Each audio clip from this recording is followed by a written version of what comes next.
It's loading. It's thinking about It things. was loading. There we go. Hello. Are we live? We're live. What's up, people? It's been like 2 weeks, right? I don't know. I think so. I think I dissociated the last week. I was not okay. I was like, I'm going to post every day on TikTok. I'm going to fucking do it. And then 2 Fridays ago happened, and I was like, something bad's going to happen. Something bad's going to happen. And I'm like, what? I don't know, but something bad is going to happen. I've been on a kick that the house is going to burn down next. It's not going to burn down. And you think that it's a joke, but in my brain, it's absolutely going to happen. Hello, Jada, Hale, Barry Reckless. What's up? What's up? Happy Monday. I got a haircut today. You did. How has Aries season been treating you? Well, today is the first day of Taurus season. Not well. There were so many things in Aries, and I'm stressed out. And being a Leo rising. No, I've been listening to people talk about what's going to happen for Leo risings the last whatever many days. And it's for all Leo risings, and I don't know how they at me. And I get that it's astrology things, but I'm like, that seems oddly specific, but you're not talking to me. But they've been talking about Uranus is in Taurus right now, which apparently is in my 10th house, which my 10th house is the house of careers. And Uranus is the planet of chaos, and innovation, chaos. It's basically fuck. What is my dad's star sign? My sister starts with an A. Aquarius. It's Aquarius energy. And then it's supposed to be moving into Gemini on the 25th.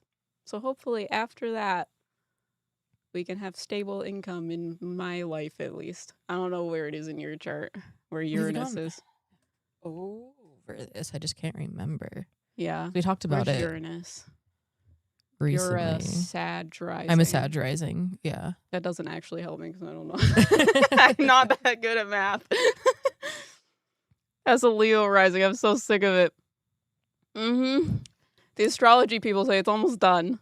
Uranus, right? Uranus, where's Uranus? What Aquarius in the second house. Second house. Oh, fuck. Money. It's going to be moving. Where's Gemini? Gemini, na. Again, I still don't know how it works.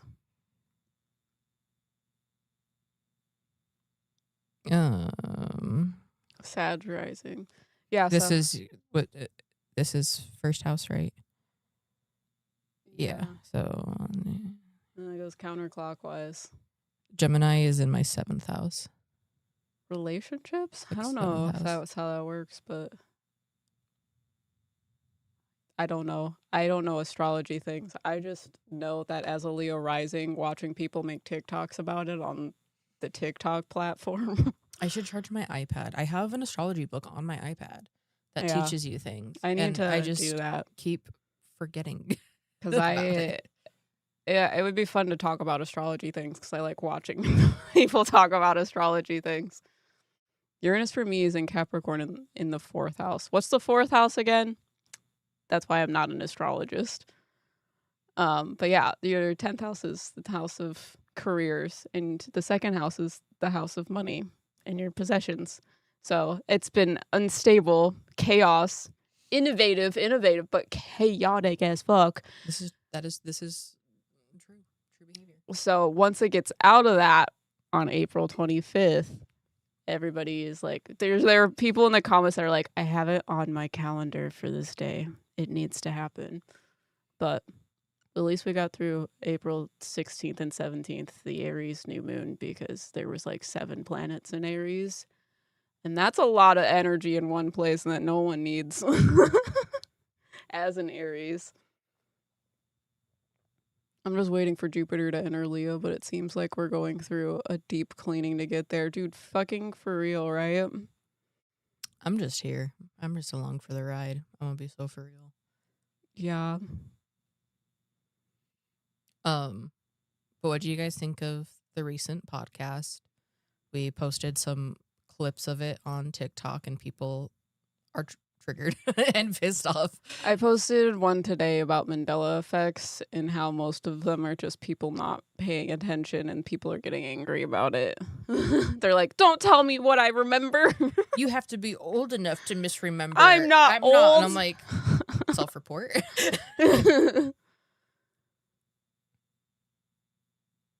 What is the fourth house? Tell me, otherwise I have to look it up.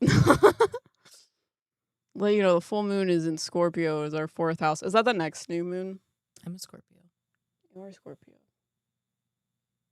We like a Scorpio. They got the smolders and so much trauma that they'll tell no one, but you can see it written all over the face. Resolve. It's home and family. I just Googled it. Thank you. That's what I have a like sheet on my phone. I'm gonna grab my iPad. It's probably dead. Oh yeah, you're charging it. Charge it. Yeah, Scorpio in the fourth. I don't know how that would affect me, honestly. That's like one of the things that I think is the least my problems. Looking for a charger. I'm a Scorp moon. You're a Libra moon, right? Yes. Libra moon. I'm a Virgo moon. It sucks. My stomach hurts all the time.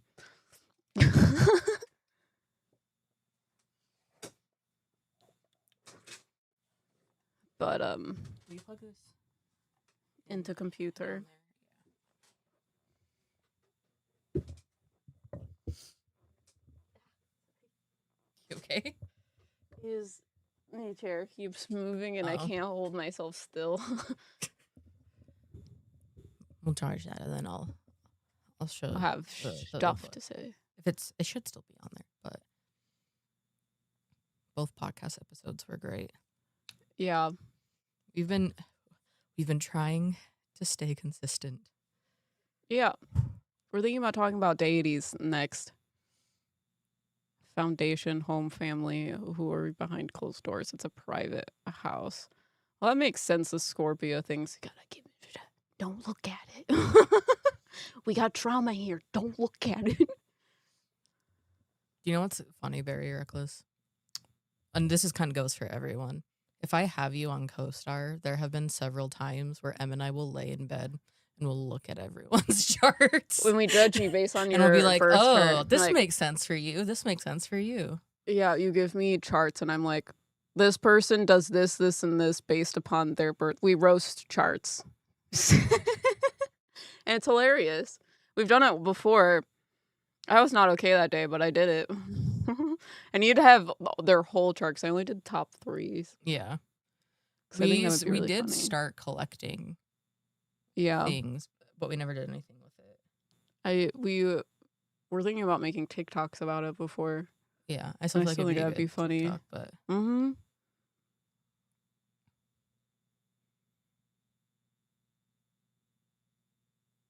Leo takes you away from the Scorpio upbringing. What does that mean in like English? Because I'm like, it's like exactly, which is why Leo risings always have a shady background that you'd never guess, because Leo takes you away from the Scorpio upbringing. Is it like people think that Leo risings are just like their life is just so perfect and happy and whatever? Because I fucking get that. I understand that.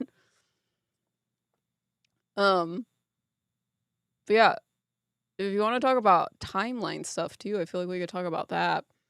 Because I'm like, we kind of just touched on the surface of timeline stuff. Do you guys think timeline things are possible?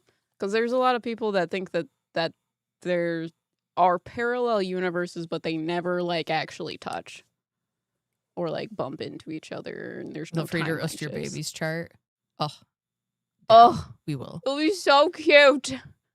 And we can tell you all the things about what your baby's personality might be, maybe.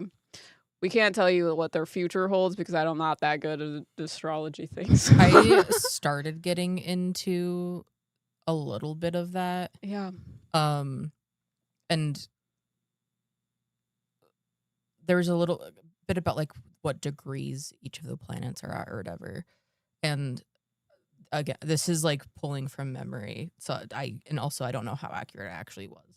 But it said something like if you have like something at 22 degrees Yeah. in your chart, that means that like there's like a death of some sort. Interesting. The people that I was like I was talking with about it, what? You have so much hair in the middle of your glasses.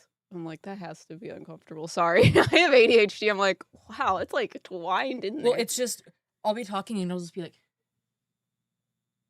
like staring. I'm like out of nowhere. So I'm like, what? I'm like, I was thinking about how I could nonchalantly remove them from your glasses. Go on, I'm listening. But I have like 3 22s in my chart or something. Or like a death soul or something. And well, I think one of them actually lines up to when I was hit by the car. Oh my as a pedestrian. God. So it's supposed to. Are they not? They're not. I don't. Your death? Other people's death? Yes. I don't know. I don't remember it. This was like 6, 7 years ago. Yeah. I don't know. I went to an astrologist once, and they like looked at my chart and told me within the next 2 years, which it's already passed, that I was gonna have an accident baby. We like to say that's Yue, but I didn't have a baby. She told me that I was gonna have a baby with like beautiful eyes. And I think the accident baby is actually Hex. She's the only one that we didn't seek out getting. Yeah, so something with the degrees on my chart, she could tell when I was gonna have a baby. And every time I get readings from people where they tell me future things like that, they tell me that I was born to bear children, and I'm like, no, I was not. I'm gay. Until I get you pregnant. I'm still waiting. It's a work in progress. That's probably why, because I'm gonna be like the miracle child or whatever. But yeah, I also think it would be cute to do a spirit guide reading on your baby too. Because I'm like, oh, stop.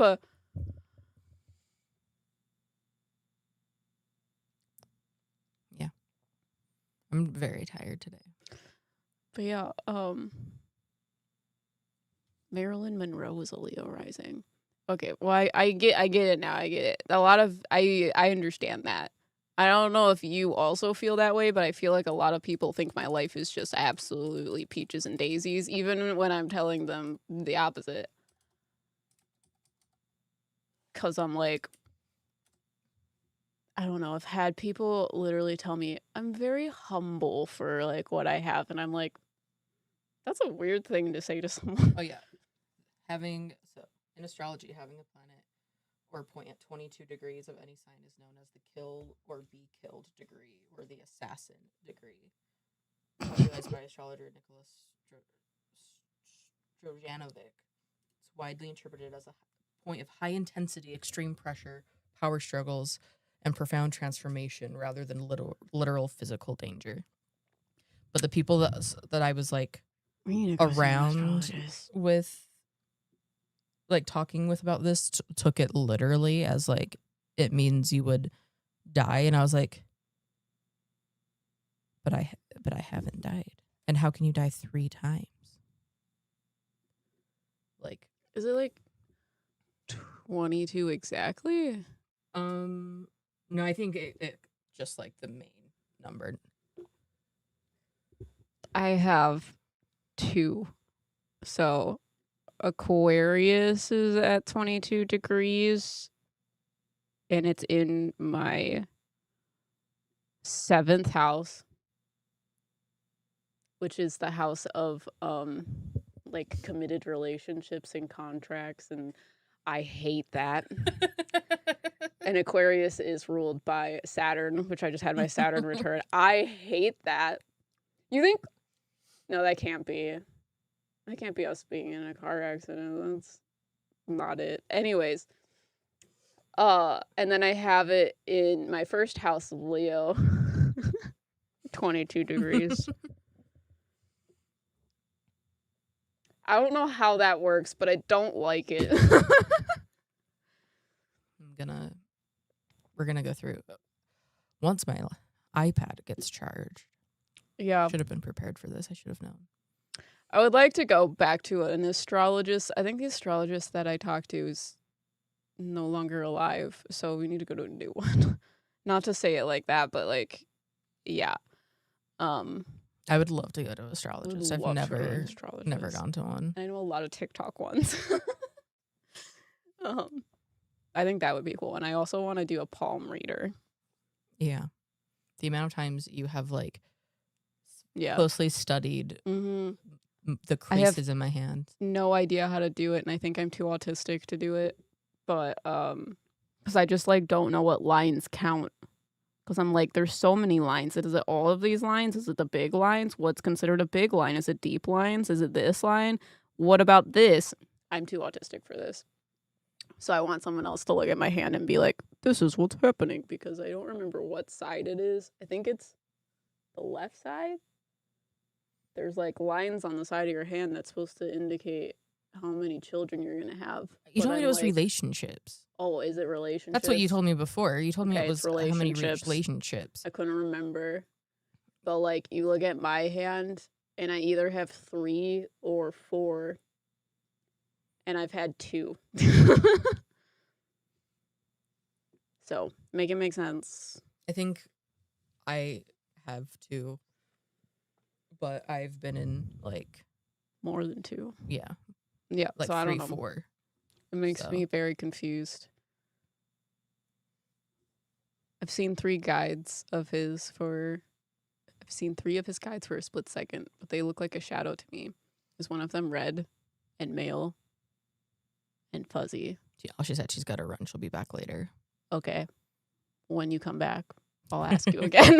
Living on Aries season being too energy and burnt out. Dude.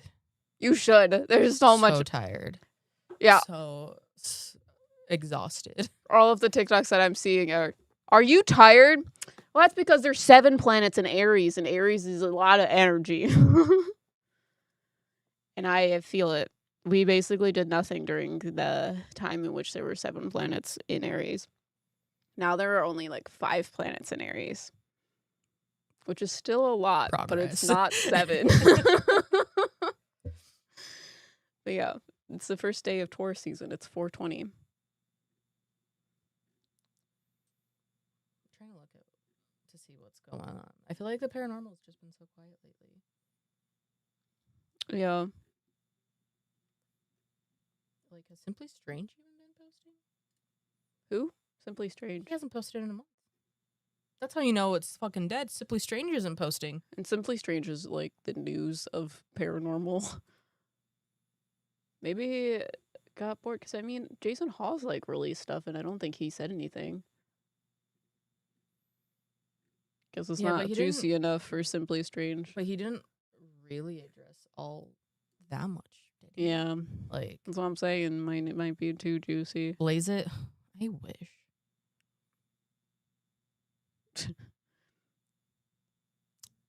22 degrees in 7th house. I think you already went through that, because that also speaks on the marriage aspect. No, what's up, Brendan? It makes sense, but in the fucking worst way. Why did I have to go through a Saturn return? I should have skipped that shit. Hi, Brendan. Blaze it, yes! 420, blaze it. That's why I said I wish. I wish. 420. It's Taurus season. At some point, we'll have candles for Aries and Taurus, but we ran out of stuff. And we're low on funds. Yeah. So, we are in desperate need of candle vessels. Yeah. But yeah, I was thinking we could talk about more timeline things. Because now you've been rewarded with Riker, aka Prince Charming. Yeah, being told about that for like 3 years or something. It's always 3 years. If I give you timeline things, let me know if it happens in exactly 3 years. Because I think I'm off like 3 years. I mean, 3 is both of our favorite numbers. So, Do you want to hear something cringe? what? You don't know why my favorite number is 3? I feel like you've told me this before. I had a crush on this guy, and his birthday was October 3rd. I have a friend whose birthday is October 3rd. He was a Libra. Aries and Libras. His name is, it's my friend Rad, who's like my twin, pretty much. Interesting. Scorpio? No, he's Libra. Libra. October? Mm-hmm. October Libra. October 3rd. We love the Libras when you have a Mars anything. Because he gets pissed off about the Mean Girls meme.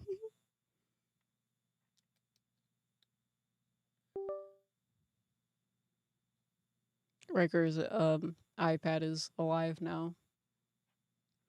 It's charged enough so you can turn it on. I also haven't opened GoodNotes in years. But yeah, do people... I'm sorry, I have ADHD. Do people think timelines can bump into each other, or do you think that they're forever just running parallel to each other? Because I'm curious what people think. Because I think we talked about that during our podcast. We talked to Loki about basically like quantum mechanics. So I'm just wondering if people think that like if parallel like timeline exists for one, and then do these parallels bump into each other from time to time, and we have timeline shifty doodle type things. You got some good notes?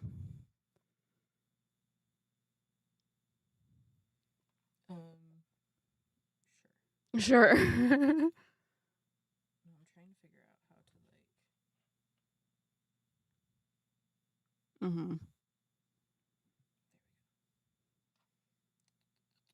Yeah, I have a couple like books on here. So I have the Witch's Book of the Dead on here. Oh. But this is the astrology book that I have.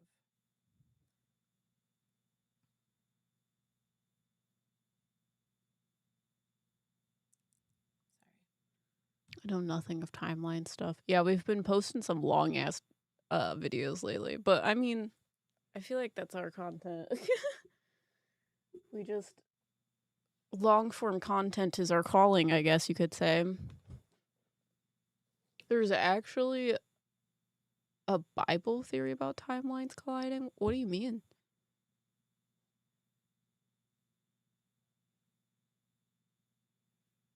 But this is the book. It's Astrology Using the Wisdom of the Stars in Your Everyday Life.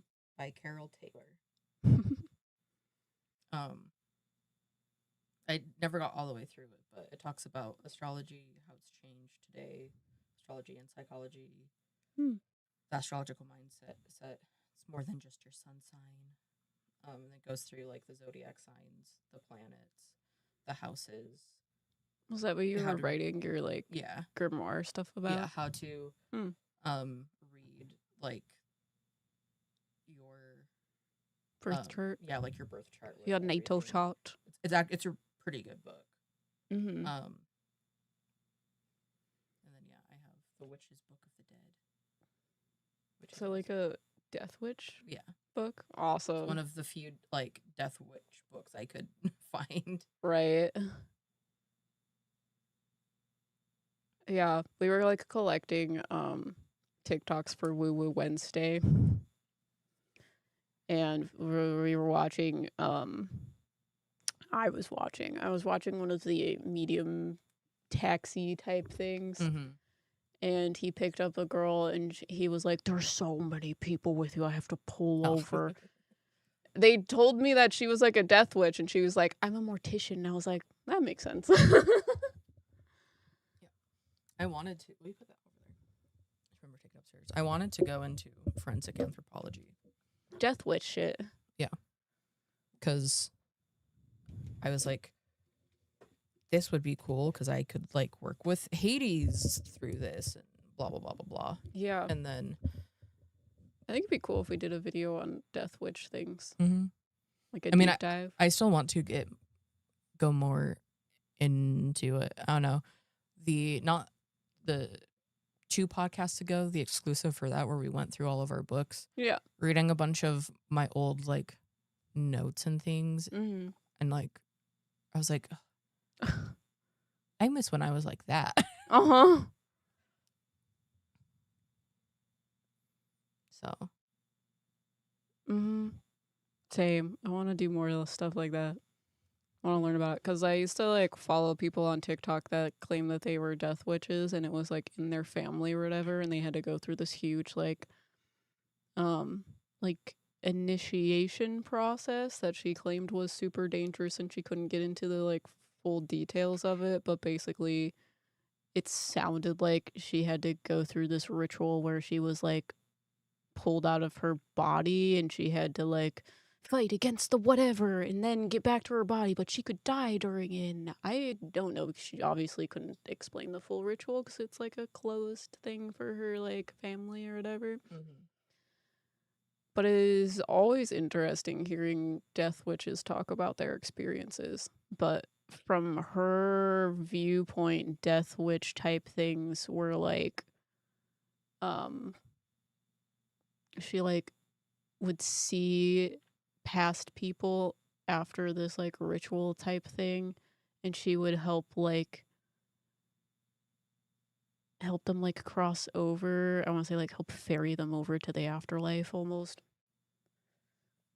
But she claims that it's like super dangerous because you can like lose sight of where your body is and end up dying in it. And I don't know what that truly means.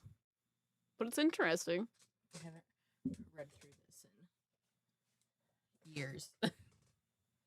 The astrology one? Yeah, so it talks about like the elements in your chart, the polarities,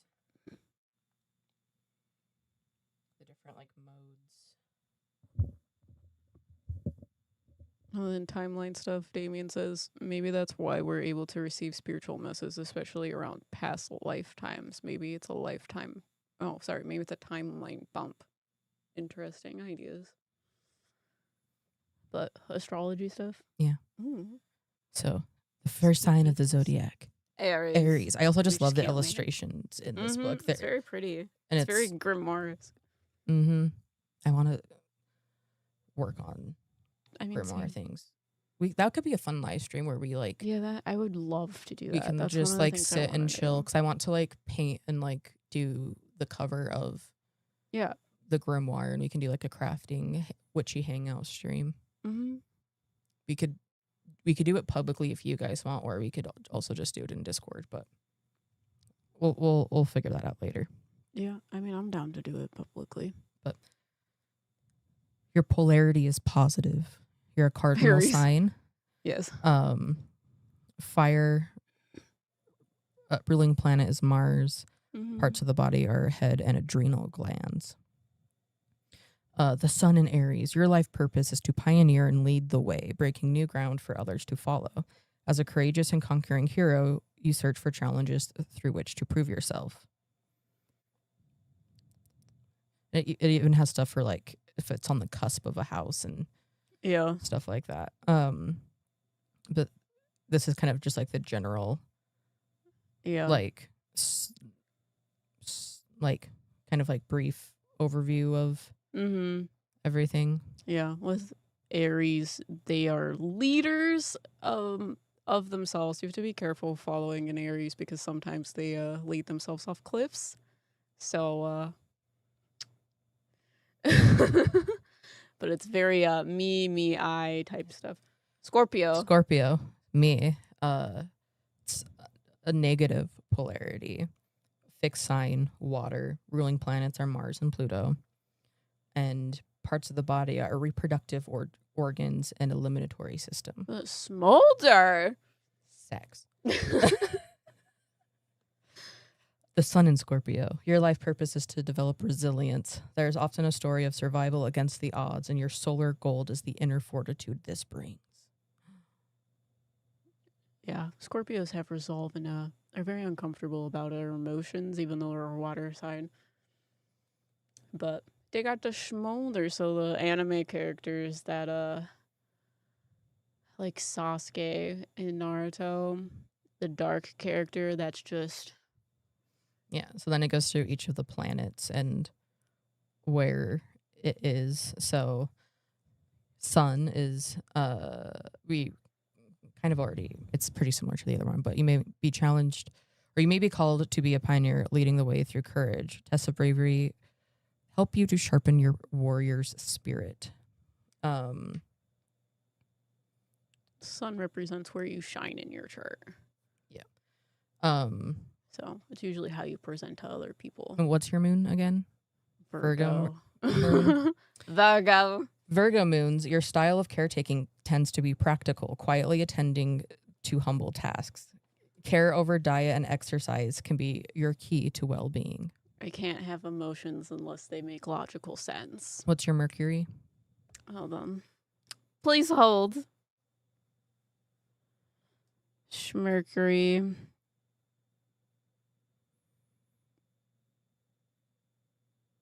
Pisces. I have a lot in Pisces. Yours is an imaginative mind, good at making up stories and giving dry information a magical spin. You learn best in an unstructured environment. Yeah. I think that's why my chart tells me that I'm going to end up in some sort of spiritual type stuff because of all the Pisces. Your Venus is in Venus? Aries or Cancer? It's Aries. Aries. I love with fire. You love the thrill of the chase. Not true. Unlikely to hang around waiting to be asked on a date. You'll probably make the first move. Yep, that might have happened both times. What's your Mars? Mars, Pisces. Under threat, your strategy might be to disappear until it all blows over, but you can also be a champion for those who cannot defend themselves. Fucking Pisces. It's never their fault. It's never their fault. Jupiter. Jupiter is in Scorpio. For you, learning or travel can never be superficial. You are passionate about what you believe, making it difficult to persuade you otherwise. I have to expand, but you can't watch what happens. Your Saturn is in Pisces, right? Yes, everything is in Pisces. Boundaries may be difficult for you to maintain, but you are good at giving structure to imagination and poetic vision. No boundaries, true. What's your Uranus? Uranus is a Capricorn. Economic recessions breed changes to professional structures and institutions, which is the fall of the Berlin Wall. What's your Neptune? Capricorn. The fall of the Berlin Wall and the end of Soviet communism, market deregulation and looser financial controls encourage spending. What's your Pluto? Scorpio. Just outing my chart to the world. Sex and taboo, the issue of AIDS. Power comes to the hidden and dispossessed when apartheid is abolished in South Africa. A lot of this that has stuff about like, you know. Yeah. Do you know what your Chiron is?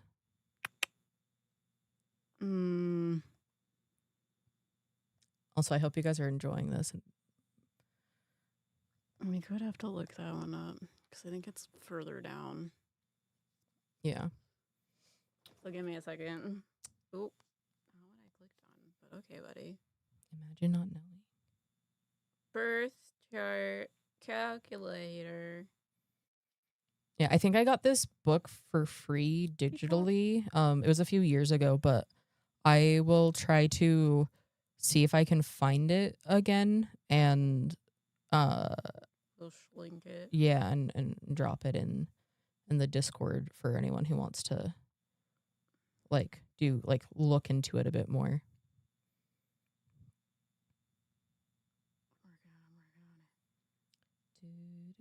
Okay. This one's also weird because there's so many cities that are just the fucking same. It says no options. Only this one. Okay. Let's see if I can find Chiron on this fucking app.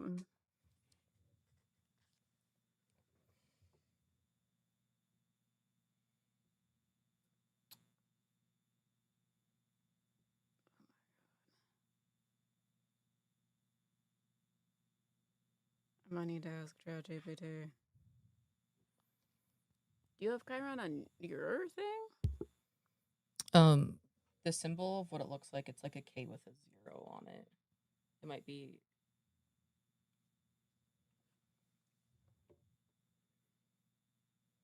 Look if you want. I don't know if it gives it to you on that app.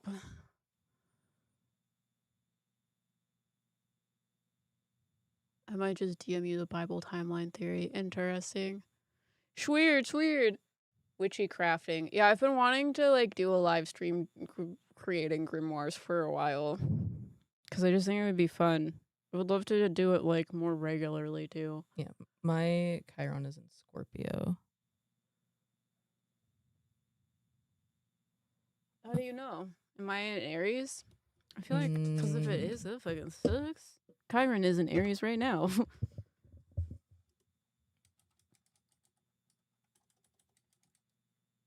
Let me see. ChatGPT might be able to tell me that.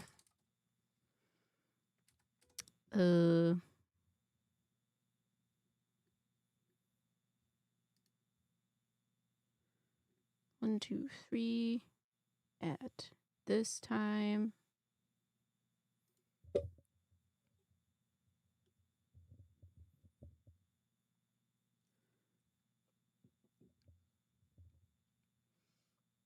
Okay. What is my Chiron? How do you spell that? CIR. CHIRON. Okay. Virgo. You may seek to achieve perfection, but you fall short of this. Psychomatic illnesses can reflect a mind-body tension. Interesting. It says when Chiron is in Virgo, your core wound often revolves around feeling like you're not good enough or not doing things right. Perfectionism and harsh self-criticism, anxiety around being useful, productive, or of service, fear of making mistakes or being seen as flawed. One of the things that is in Aries is Chiron right now. That is what I've been experiencing PTSD things about. You're welcome. We can go through. Do you want to keep going through your chart? Sure. Why not? Right. What else you got? So we're doing houses. Yeah, we're gonna go through the houses. I'm gonna go back to my chart. Okay, I'm ready for houses. What planets are in your first house?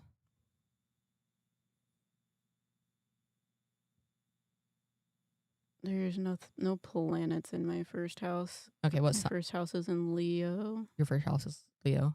Yes. Okay. You have a capacity for bold action and standing your ground. Perhaps you were encouraged to be playful and creative early in life. 2. The moon. Emotional and material security are powerfully connected, and possessions are invested with emotional significance. You like to have a nest egg. And Virgo, right? Yes, I'm Virgo. Thrift might be the hallmark here. And a skill at taking care of the pennies so that the dollars can take care of themselves with a spreadsheet to keep it all in check. Chiron and Virgo with moon in the second house can translate to issues with validation. People may also not understand your work ethic.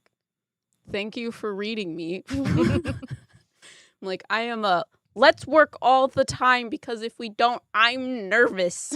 Third house? Third house. I have Jupiter in my third house. Jupiter, you probably never run out of things to say. Your mind is a fertile generator of ideas. Foreign languages might appeal. You have an optimistic perspective. Jupiter's in Scorpio. Jupiter it's in third house? Yeah, Jupiter is the third house. That's what you just read. Yeah. What sign? It's in Scorpio. Scorpio. You might enjoy research and learning about a subject you study if it engages your passion, and you probably know exactly what the neighbors are up to. Also, as a child, this can be a gifted kid burnout in adulthood type thing. Okay. Fourth house. Fourth house.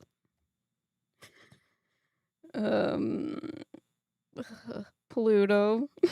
Home can be your power base. Pluto here suggests home renovation, perhaps describing a literal activity or a desire to renew your life by moving to a new home. Pluto's in Scorpio, so you did that.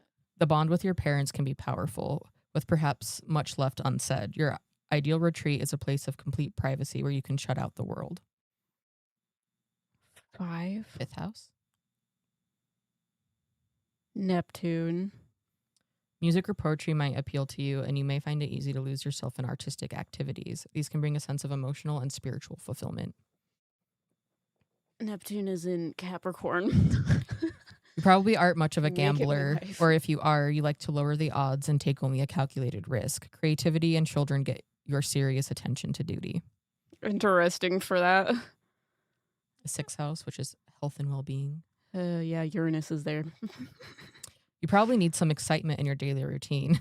Being a freelancer might suit you, so you can set your own routine and timetable.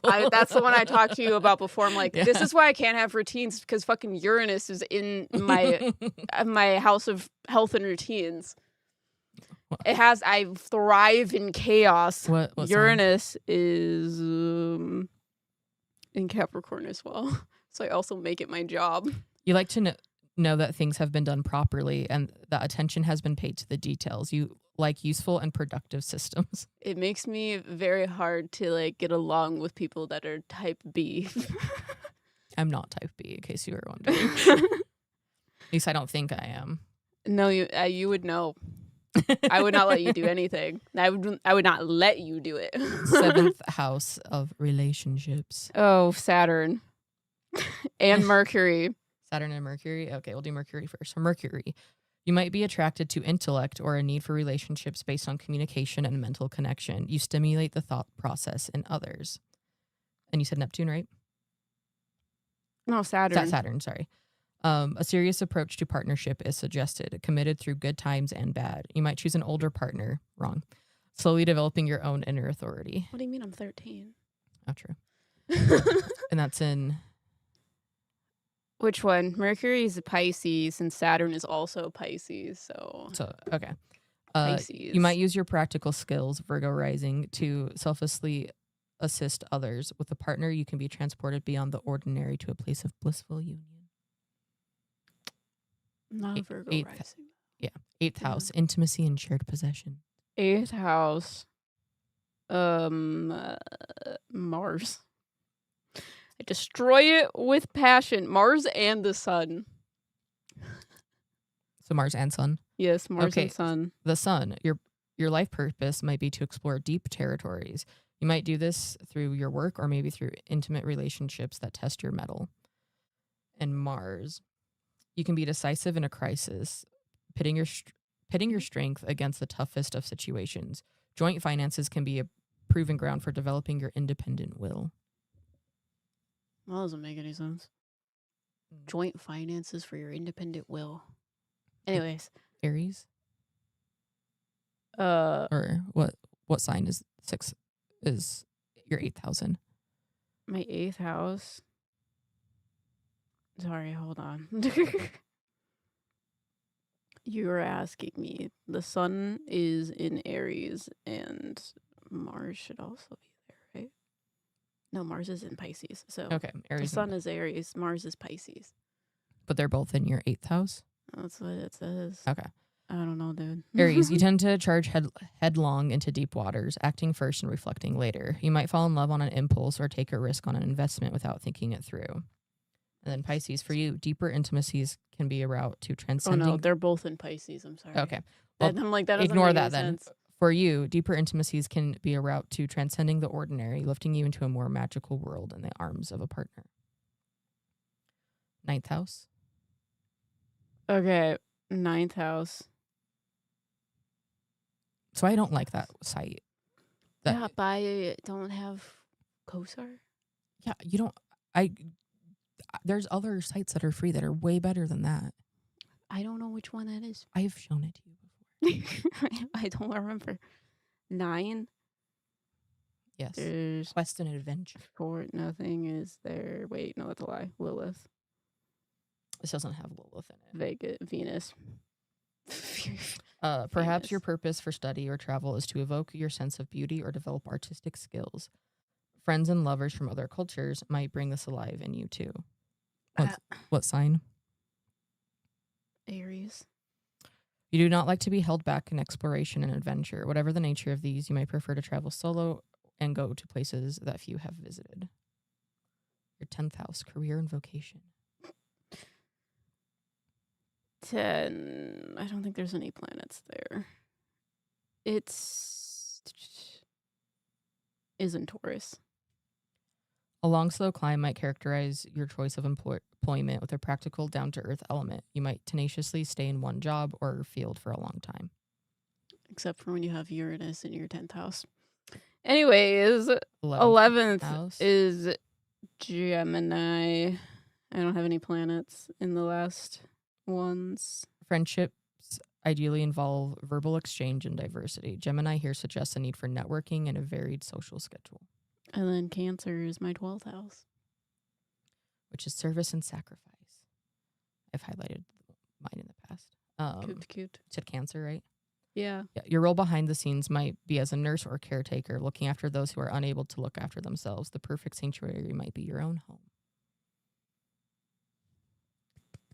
What is my North Node? North Node is in my 4th house. And it's in Scorpio. 4th house Scorpio. North Node.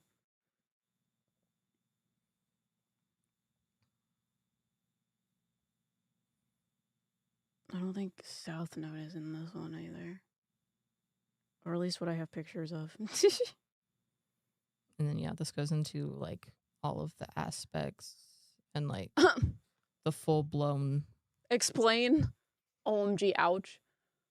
Full-blown, like, teaches you how to, like, read it, like, with a full, like...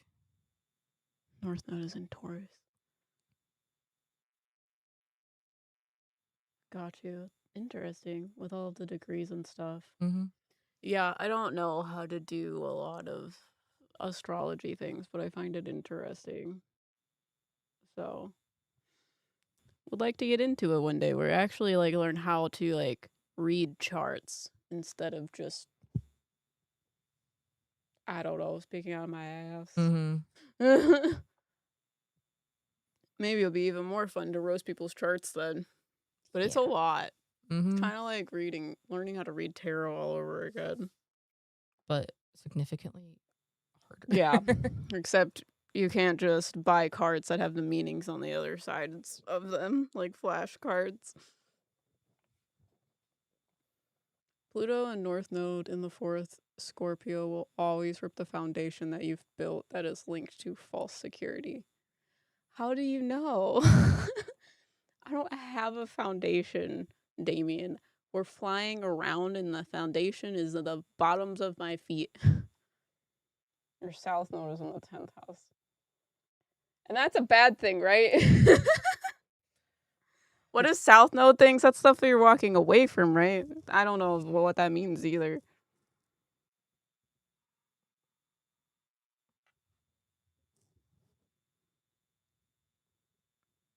But yeah. Do you want me to do mine? Yeah. It's like, I don't know if we want to do it. Your South Node is Taurus. What does that say with all of the men in my life, or used to be in my life, are all Tauruses? I have one left, I think. If I think about that correctly. But like every dude that was friends with me that was male presenting were Taurus. Mostly. But now I'm getting people that are not in Taurus. Like your brother Jay is a Cancer.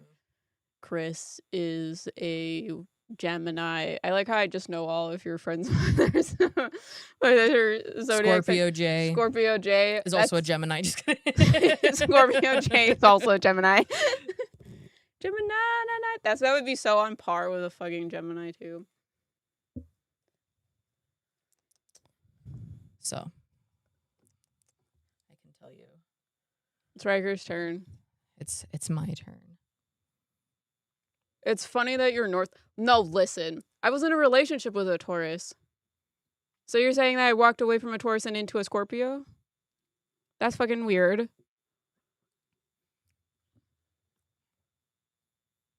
Lol.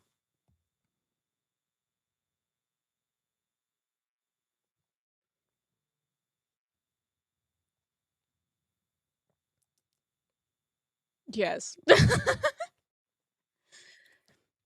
Well, I hate that. my sun sign, Scorpio. The journey for you may be to dive into the depths, gaining inner strength through weathering tough conditions and emerging transformed. PC's here. Sorry. PCs. My moon is in Libra. You have an instinct to create relationships and may feel more at home in a partnership than on your own. Calm and peace are needed for well-being. I feel like that's pretty true. Mercury what? Sagittarius. Your open-minded outlook and broad knowledge of the world make you fun and interesting to be around. Chat, is this true? Well, that's how you can keep up. Riker is chatty. What?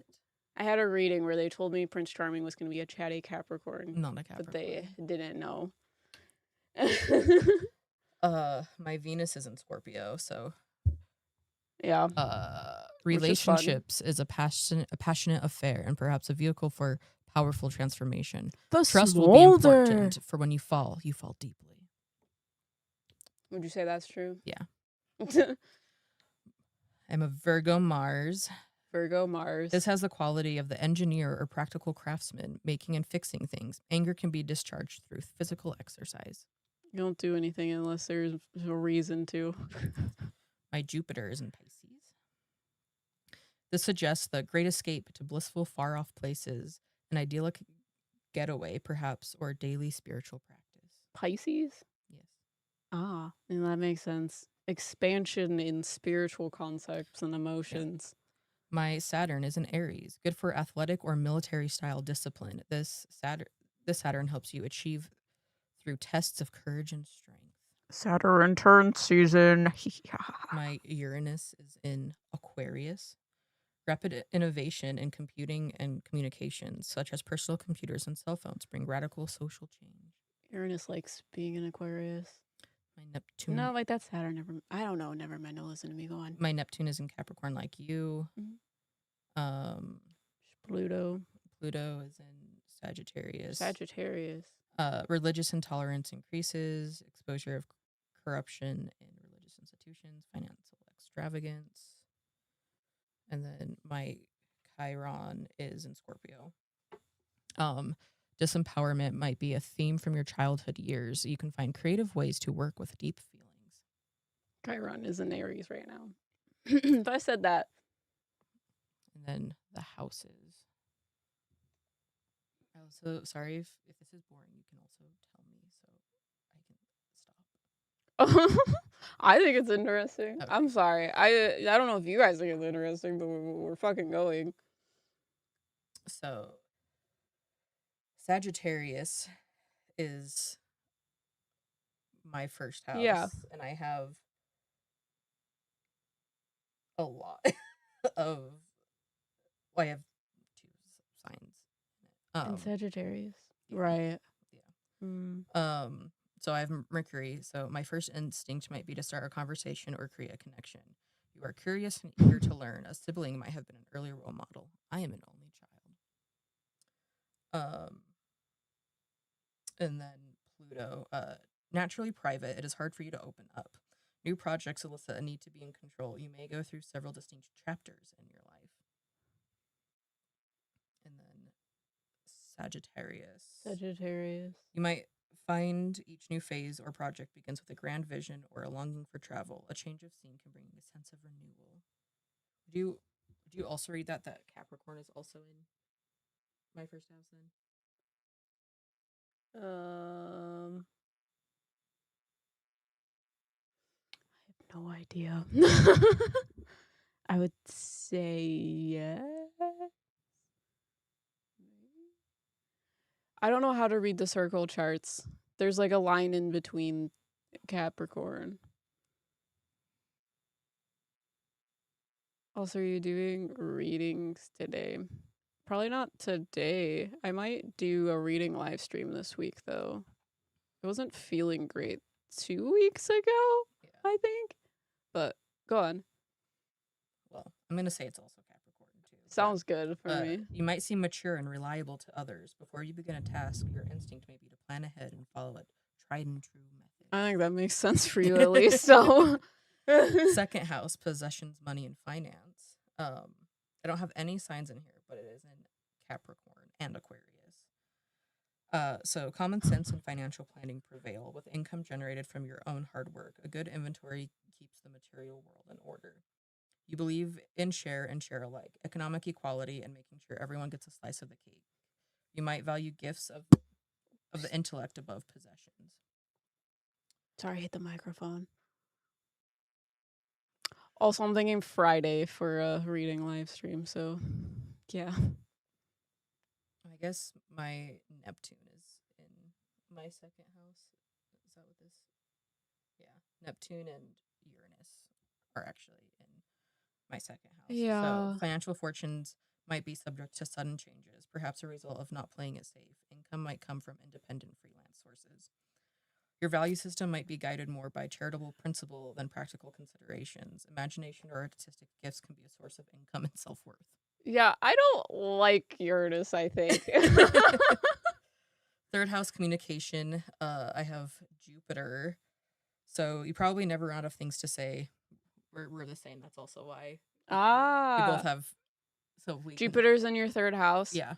We're chatty. That's why Jupiter is the planet of expansion. That is why we can It's also why together for so many years all of the time, and we always can talk about something. It's also my opinion we could talk our way out of things easily too, because it's the planet of luck. And then Pisces. You absorb information by osmosis and do not respond well to rote learning. Osmosis.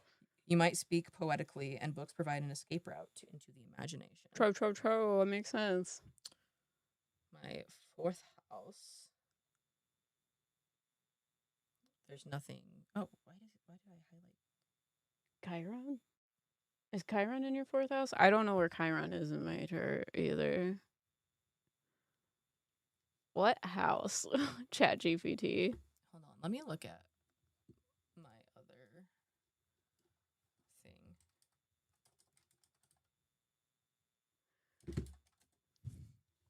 While you do that, since people are asking, you're okay if I do a reading live stream on Friday? Yeah. What time would you guys want me to do that? It would be either like in the afternoon EST, like 3 p.m. EST, or it would be like 7 p.m. EST. What time of the day? I'll probably schedule a live stream tomorrow or something. But I'm thinking about doing a reading live stream on Friday.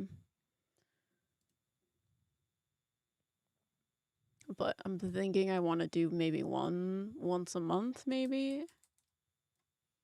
I'm trying to get back and comfortable doing readings again, so.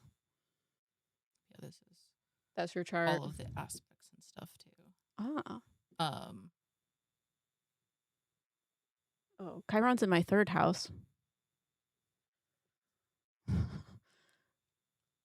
I wear my wounds on my sleeves when I speak to people. Oh, no. This might suggest an unorthodox schooling experience, perhaps Oh. initially denting your confidence, but giving rise to a unique perspective. Okay. School was bad for me. I was very, very anxious the entire time. But this says that my Chiron is in Scorpio. Isn't that what you said? Didn't you say that it was? But my fourth house is in Scorpio. I have no idea.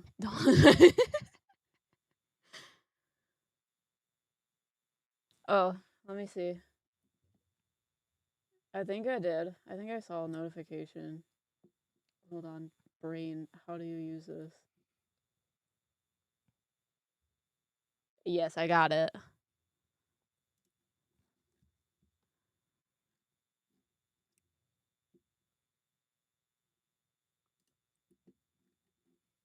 Oh, weird.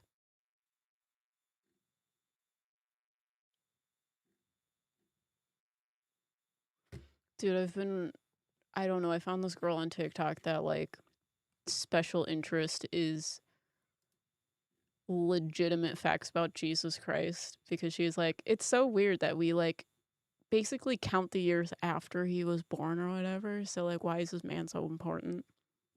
I So, need what to are we put looking yours at? in here. My These chart? this is so I use astro.com. Okay. And I have collected people's There's a lot of information people in over here, huh? yeah. Holy These are a lot of heckers. people from my life. Oh, hey, there's your brother. Yeah. So I collect Oh, everyone's. you put your, like, one of your, like, business things. Mhm. That's cute. Yeah, but I I'd be interested to see what that says too later, not now. yeah, but I collect people's charts. So like none of these I would say over half of these people I do not speak to anymore. That's And the several best. of them I'm not on good terms with either.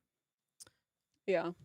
But I I keep them. think that's funny. Riker collects birth charts. Which is funny because I don't read them, but I just collect them like Pokemon. Mm-hmm. But I read them to a very low level, and then we roast you in bed. Well, Her fourth house, I think, is actually Aries. Yeah, Aries. Aries can signify an atmosphere of rivalry in your early home situation, and you might have learned to stand your ground in the family group. Drama. My fifth house. Fifth house is in what? My fifth house is I don't know how to read this. Aries and Taurus. There's a 5 here. So Oh, okay. This is my fifth house. Okay, got you. And Saturn's in there. So Saturn, your chosen pastime might be chess or something equally strategic.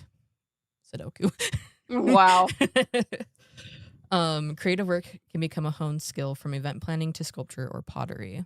And then in Aries, sports might need to be action-packed, a way for you to use up spare energy, or perhaps with an edge of danger. Taking a risk might come naturally to you.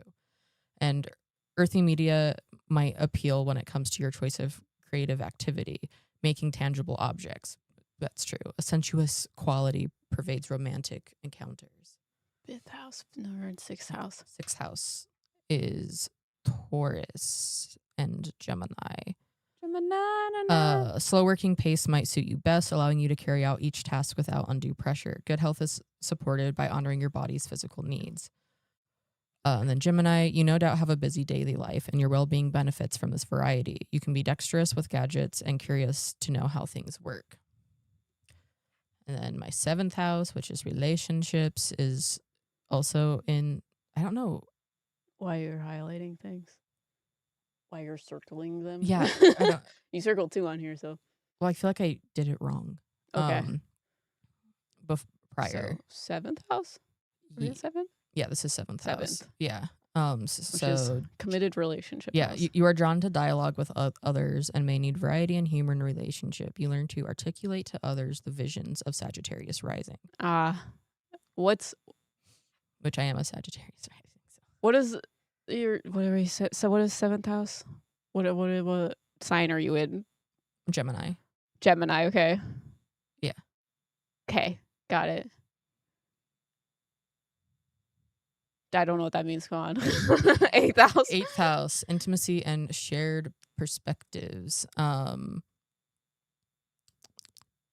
This is in Cancer. You might protect your private world extremely closely and be very in touch with emotional undercurrents, which can make a profound impression on you. And there's a little bit of Leo on that, so. You might have the Midas touch when it comes to getting a good return on your investments. Having autonomy over joint finances is important to you. Oh, I think I now understand more things by watching your chart. Yeah. Anyways, And then 9th house, which is quest and adventure. I have my true node is in there, but that's not on this. But that Is is, that technically your north node? True node? I don't know. I don't know either. I think so, maybe. But Leo, you prefer to travel in style, and your motivation might be to stimulate personal growth. Taking a risk beyond familiar territory strengthens your sense of identity. Yeah, I think that's your north node. Yeah. And then you deal with the unknown by checking the details and taking a map, compass, and a contingency plan. You can be excellent at analyzing complex ideas. Hmm. Damien, what does my north node mean? Your north node is Am I- going towards Leo. So north node and Leo. What house? 9th. Ninth. It's the ninth house is the planet of big ideas and philosophy. So 10th house, career and vocation. south node is Aquarius.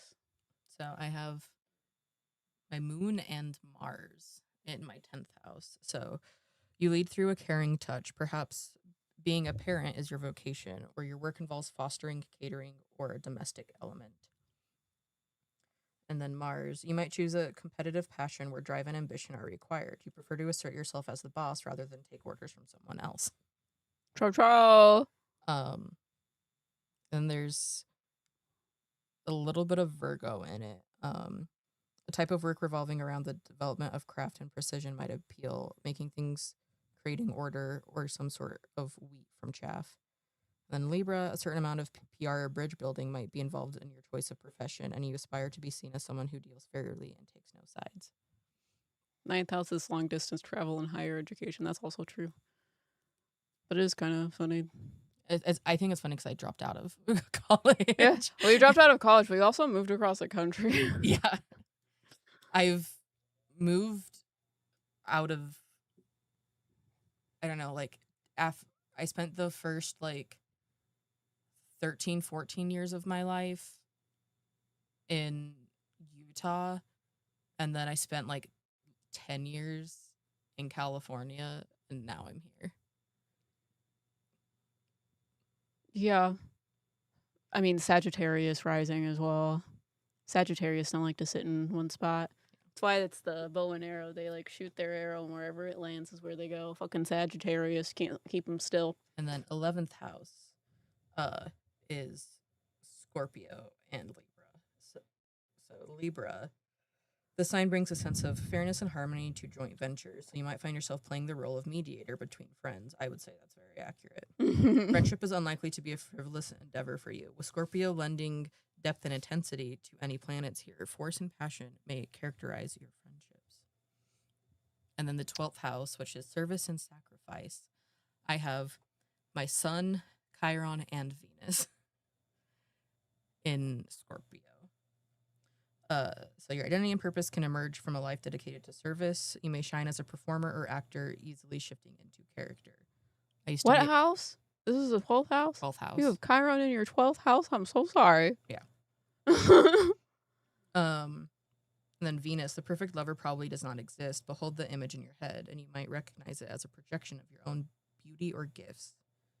And then Chiron, this suggests a desire to heal the collective and show compassion to all. Perhaps you have had to conceal your own suffering, making you sensitive to others' hidden pain. And Damien says, so in this lifetime, it's about challenging beliefs. This can also be about growing up in a home where the thoughts and opinions could never be challenged.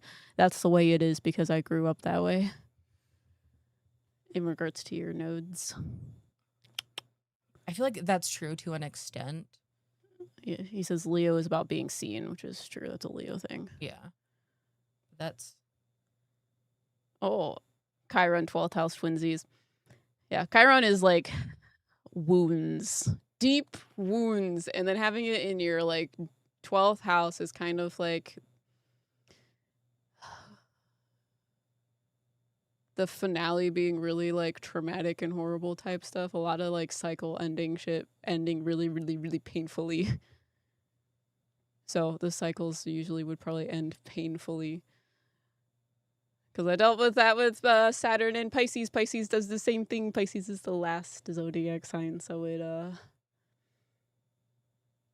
deals with a lot of ending of cycles. And tells us religion, so it's about breaking away from societal constraints as well. Mm-hmm. Yeah, that fits in there. Yeah. Religion, big ideas, philosophy. Yeah, then... I mean, I was having a big philosophy. I like big ideas about religion and things very young, especially for being like born into Mormonism and like yeah. and being like, this doesn't make sense. Yeah, right. As a literal child. Your Saturn is in your 12th house. I'm so sorry. When does that happen? When does it return? We have a lot of wrappers in my pocket. I'm trying to see if I can read anything else of this. Yeah. But hopefully you guys like astrology things. But I could definitely do another roasty chart thing. That would be funsies.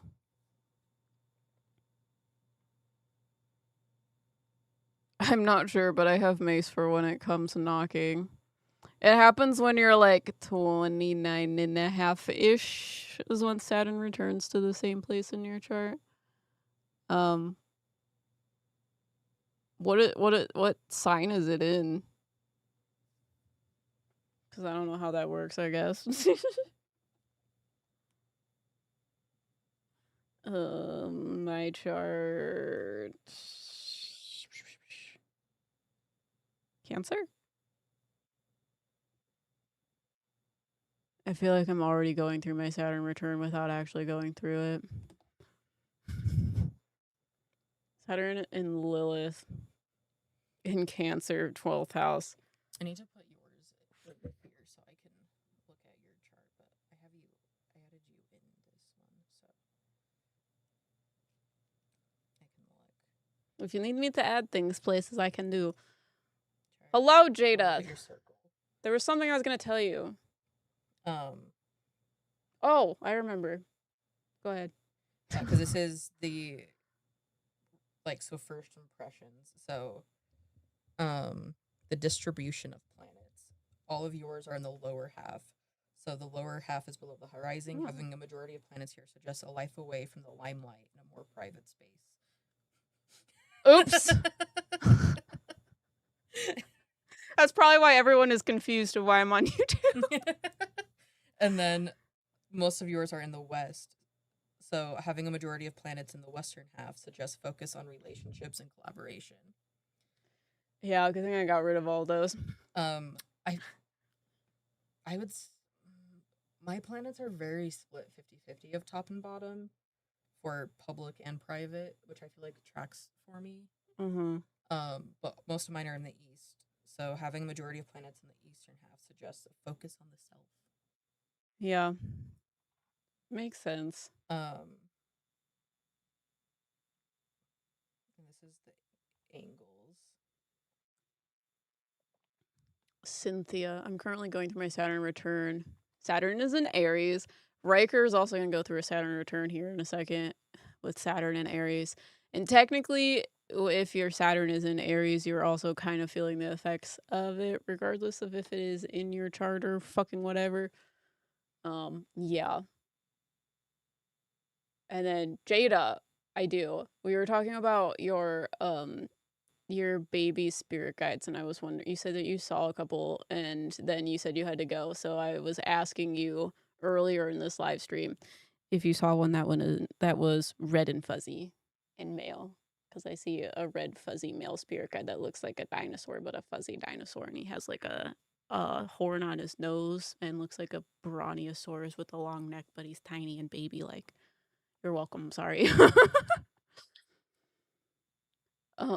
Yeah. And then ever since I started tapping into my previous lifetime, it started to unlock Saturn 12th house things. Yeah, that that's kind of how I got into my Saturn return too. Right before we did past life things, and then my Saturn return hit, and then it was horrible. Truly, that we did past life things, and then Saturn entered Pisces right after that. I hate it. I hate it.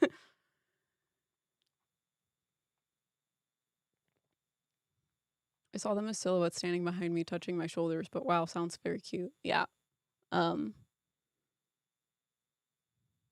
I feel like they might have anxiety and need a lot of like touch. I feel like their love language is going to be touch, and I feel like they're going to be very nervous about things and need a lot of encouragement. You're welcome. That's as much as I got from this like red spirit guide, because I feel like a lot of the world is just going to be very overwhelming for them.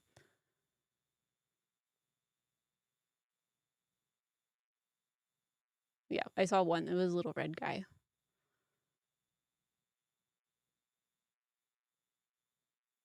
Also, hi, Erica.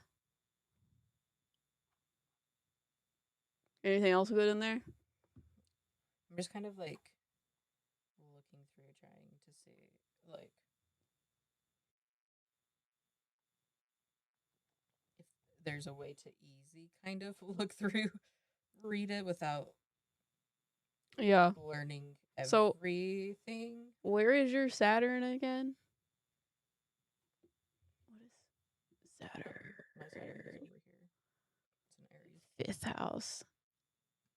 We've talked about this before. 5th house is like romantic relationship type stuff. So, you're going to get engaged and marry me? Yes.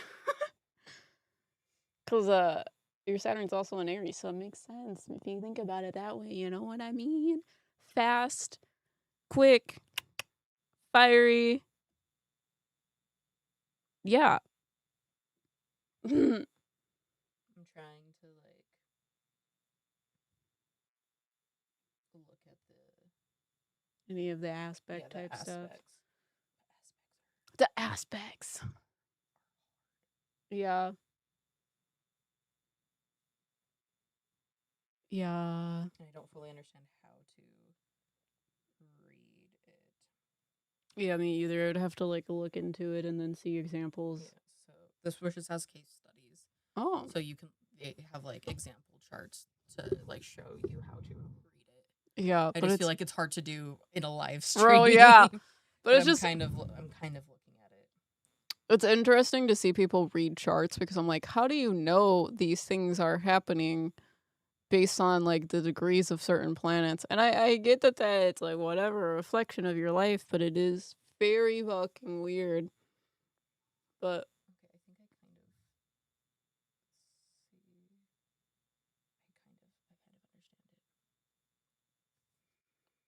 understand it. So my Sun and Venus are in conjunction, which planets in conjunction form a unity. They are inseparable from each other, blending their energies into a kind of third force. got you. I'm not truly sure what a conjunction is, but you don't have to explain to me.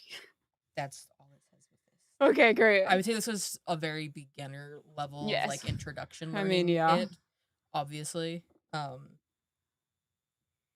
then my Moon and Mars are also in conjunction. Moon and Mars.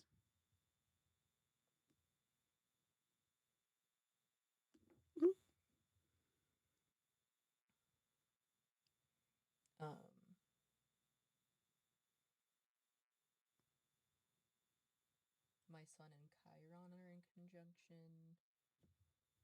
My Mercury and rising. My gosh. My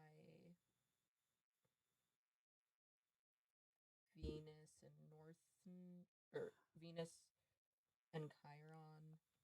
My Mars and My conjunction happens when a planet is on top of another planet within 7 degrees or less from each other. Oh yeah, you have a lot of things that are like close to each other. Yeah. Makes sense. I get it. Yeah, and then Neptune and Yeah, you got a whole bunch of Uranus, planets. and then What did Pluto you call me? rising. All of those are in conjunction, and the ones I have in opposition are Saturn and my MC. That is the only one that is, and my Mars and Saturn Got you. are the only ones in opposition. So planets in opposition reflect an internal dilemma arising from conflicting needs. We might identify with one side and project the other, unconsciously playing out the conflict in our relationships. And then trine, I have a lot of trine things that are trine. What does trine mean?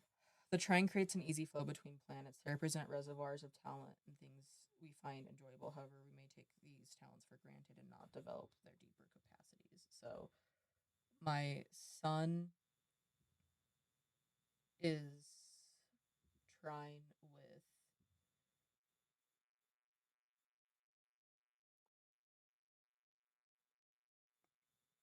sorry, I'm trying to with Oh, my Venus and Jupiter. So it creates like the triangle. oh, okay. Oh, okay. I got you. Yeah. So I have a lot of things that are trine. I see, and that's what the like blue lines are. Yeah. Trine our planets 120 degrees apart. Yeah. So Makes sense. my sun is It's 100 trine. Yeah, with Saturn. My moon is trine with Uranus and Neptune. Venus is trine with Jupiter. Mars is trine with Neptune. Mm-hmm. Saturn is trine with Chiron.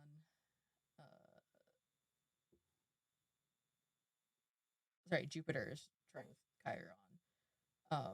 Saturn is trine with my north node. Jeez. And then Neptune is trine with my MC. Jesus. Yeah. I also started looking into human design things, but very the beginning of it. So, everyone go to a human design calculator and then tell me your information. Cuz I am a manifesting generator. I am a 3-5. I don't really know what that means. And then something about sacral stuff, so I do things with my gut. But I've been learning about that, and that's fucking annoying as well because it says that I'm learning from trial and error. So a lot of things fail in my life in order to be in order for me to learn from it. Hi Paper Flower, we're talking about astrology things. Then I have a lot of things that are square as well, which are like 90 degrees apart. Okay. So planets in square tend to be very productive. The expression squaring up to a challenge is appropriate. Here we can be inhibited to express our drives fully, but equally we strive to hone and perfect our skills. So for me, it's Mercury and Mars, Mercury and Jupiter, Mercury and my MC, and then Venus and my North Node, and then Saturn and Neptune, and then my North Node and Chiron. Crazy. And then the sextile, which is 60 degrees apart. With sextiles, we are motivated to put in a little work, but also feel relaxed about expressing whatever is indicated by them. We tend to enjoy the busy creativity of the planetary combination. So for me, Sun and Mars, Sun and my MC, my Moon and Pluto, my Moon and Rising, my Mercury and Uranus, my Mars and Venus, my Venus and MC, my Mars and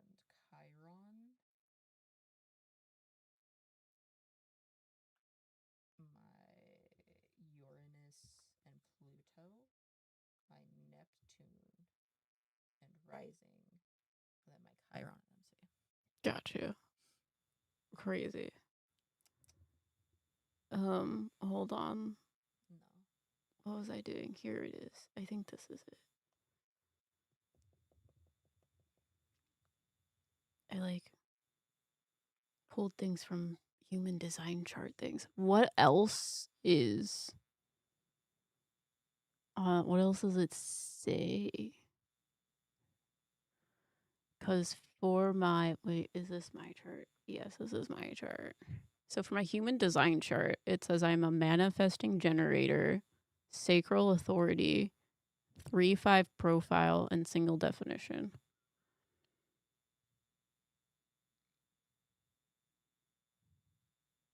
And it's kind of weird because I thought it was just the like header that you said, Jada, of the like projector.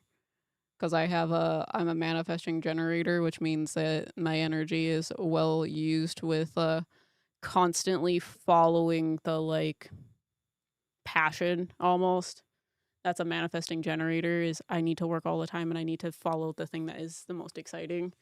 But it also has other things that I didn't realize until someone on TikTok was like, if you send me your human design chart, I can tell you where your issues with money are.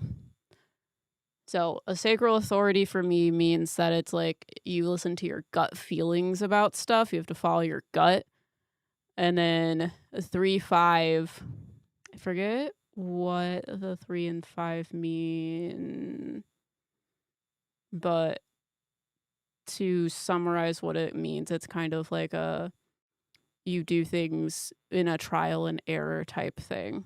And then single definition, I'm not sure what that means yet. But it's really weird. Yeah, I just learned about that too. And Riker is a 4-6 profile.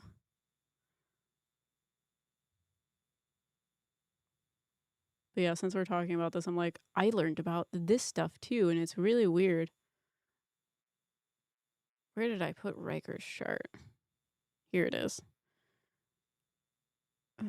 Riker is a manifesting generator, emotional authority, and a 4-6.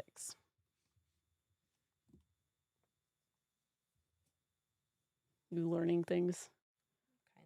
Kind of learning how to read charts.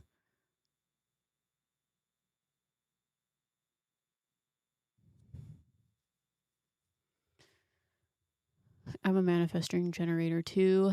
It says if you're a projector, you may naturally be called a guide, a lighthouse, or someone who shows other people how they can effectively use their energy. It's like a teacher, I feel like. Order to turn ideas into inspiration. I hate that it says lighthouse because my symbol for my guides is a lighthouse. And they have called me a lighthouse before. You're welcome. Glad I could give you that for today. It's a good book. We should definitely give you the link if we can find it, and then you guys can check it out for yourselves, and I can teach you how to read astrology charts, natal charts, if you will. But yeah, if you look at your human design chart stuff, you can look at it past the like title of it. I went to a human design generator and then I put it in ChatGPT to tell me what it said, and then it gave me all of the other information of the like profile and all that stuff. But yeah, it like goes into like where your energy is and like the profile of your energy and how you like work on things. But yeah, it's very, very weird to like read. Because like Riker being a 4-6, you like to think about things before you do them. Being a 3-5, I need to do it immediately because of the sacral authority. I have to follow my gut with things, and 3-5s like to what's the word? They like to learn through trial and error. But 4-6 needs like stability and stuff like that. So if you can find that on your chart, it's really fucking weird. Oh, that's smart. I should have used ChatGPT to everything except the symbol summaries is so confusing for me. Yeah, ChatGPT explains like the basics, I wouldn't use it to like do readings on yourself per se, because they can get things wrong and sort of feed more into like whatever you're feeding it. So it bases it on what you're saying as well, because it's not a real person. But it can tell you like basic information to a very simple degree about stuff. So I gave it a picture of my chart and was like, tell me the information I need from it. And it gave me the profile and all that stuff. So then I can like look up those things on top of that. Yeah. There's so much to all of this. I know. That's why I want to go to like an astrologist, because the one I went to, they like could use my chart. And then I gave them charts of like people close to my life, like my family members and stuff like that. And they could like tell me the relationship I had with different people based on the two charts. So they had like a software or whatever that they ran that would tell me the compatibility between the two people. It's really weird. There was just like hair flying around my face. Ooh, yes. Okay, I'm a 6'2" profile, a role model hermit.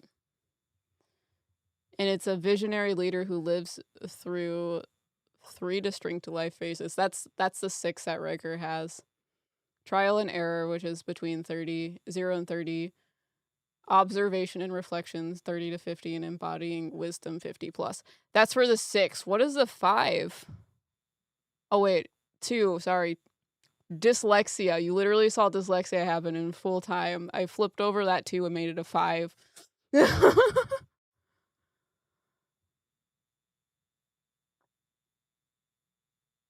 Anyways. But yeah, you're the role model. I forget what 4 is. I don't remember any of it. Yeah, I told you that at like midnight one random Tuesday or something. Because I was like, oh my God, do this, but before you go to sleep, I need you to give me your human design chart so that I can talk to ChatGPT about it. Thank you. And then learn everything about it. Hermit, the unconscious, second line requires significant alone time to recharge and natural talents to flourish. They are often called by others to share their gifts. True. Though they may not always recognize their own genius. I definitely need alone time. Yeah, I forget what it is. What is 3-5 profile? Now I want to like, And yeah, I want to like sit down and like go like through my chart fully and see how it goes. Yeah, you should do it to mine too. But we can do it like after. Yeah, we'll do it off because I'm like stream because we have to learn how to do it. Yeah. So sorry, I'm just looking like. Oh, sorry. ChatGPT is explaining to human design things. So the first number is your inner experience, and then your second number is how others see you. So for me, the 3 in my 3-5 is trial and error. So I learned by making mistakes. And then the 5 is, I saw it online as the martyr or the fixer or the savior. So people project onto me, you can solve this for me. You have the answers. You'll fix everything, which is so fucking true for me as well. I am usually seen as the person that has it all together. But putting it together for me, it's an experiment, it's a fail forward, and it's to gain wisdom and become incredibly resilient. But ChatGPT has been fucking roasting me about it too, because I'm like, it basically told me everything you do by trial and error. And that includes like relationships in your life. So that's what I've been doing for the last 3 years, is learning how to do that. And I put a lot of my relationships into my businesses as well. So I'm learning through trial and error of that. And ChatGPT is like, do you really, if you want that to stop, maybe you should learn about your human design chart of you have to learn from your mistakes. And I have, but it's not fun. There's so many other charts on here that I could like. Oh. Interesting. And astro.com. Yeah, so there's like Sinistry. Happy almost birthday. I don't know how to say your name. Stin Stingwen. Stingwen. Yeah. Gwen. No, you don't pronounce the G. When? Are you a Taurus? Happy Taurus season from a little Taurus. Today is the first day of Taurus.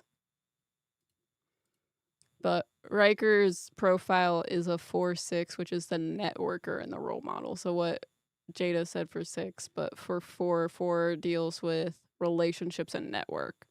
So your built, Riker, is built for stable connections, trusted relationships, and opportunities through people. It's consistent, safe, and stable. And that's your inner workings.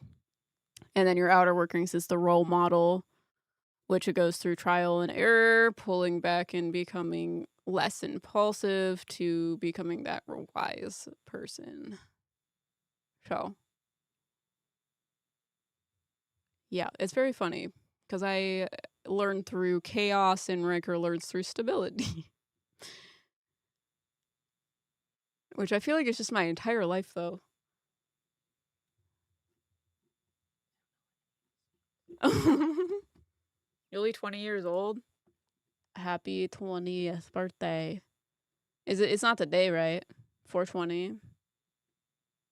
Early birthday. Almost their birthday. Is it on the 25th? It's when Uranus leaves leaves Taurus.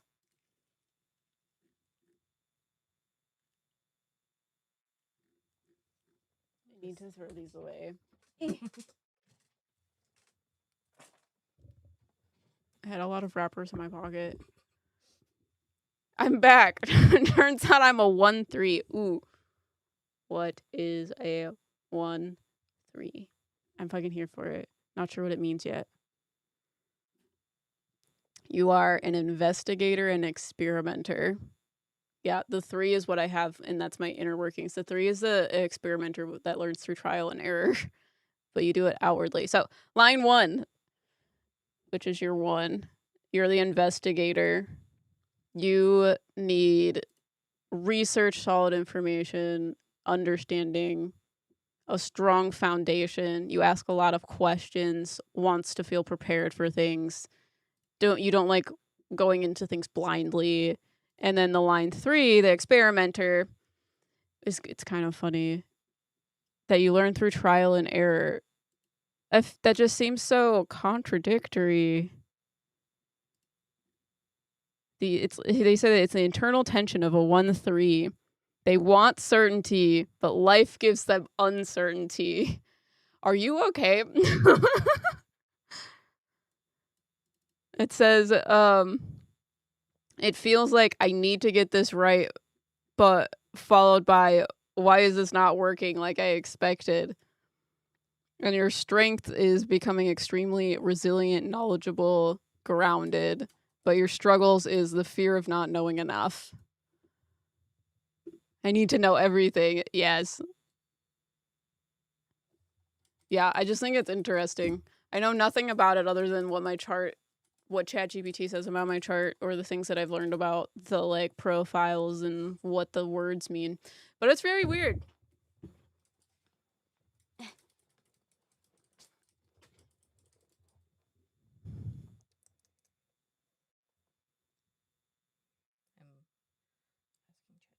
My name is Alex.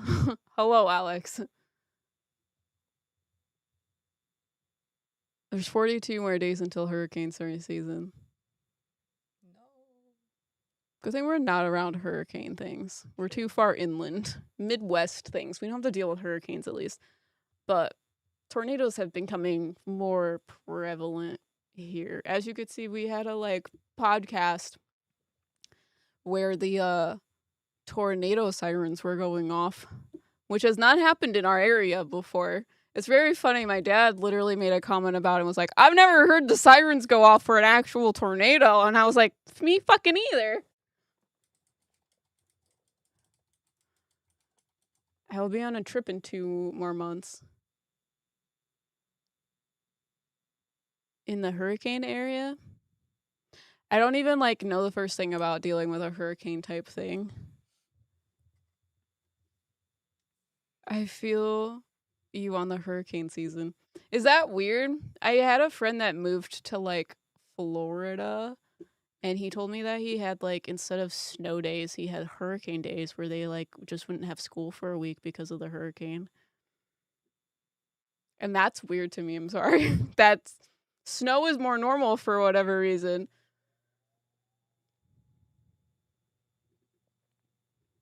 Do you have any, like, okay, in California, do they have any weird day off things? Since the weather doesn't really do shit? No, not really. It's crazy because Riker went to a high school that, like, your locker and shit was, like, outside. Yeah. I mean, in Southern California, I would say no. Northern California gets Yeah, that's a snow. little bit different, I guess So, you could say. it's like California, it's kind of hard to just say California. Yeah. Because where Riker lived there in is California. a huge, like, I don't know, breadth of types of everything. So, If there was a hurricane, I think school would be off more than a week. I wouldn't know. I've no. I'm interested. yeah, I mean, if, like, bad enough earthquake happens to, like, destroy a school, then yeah, but Has that ever happened?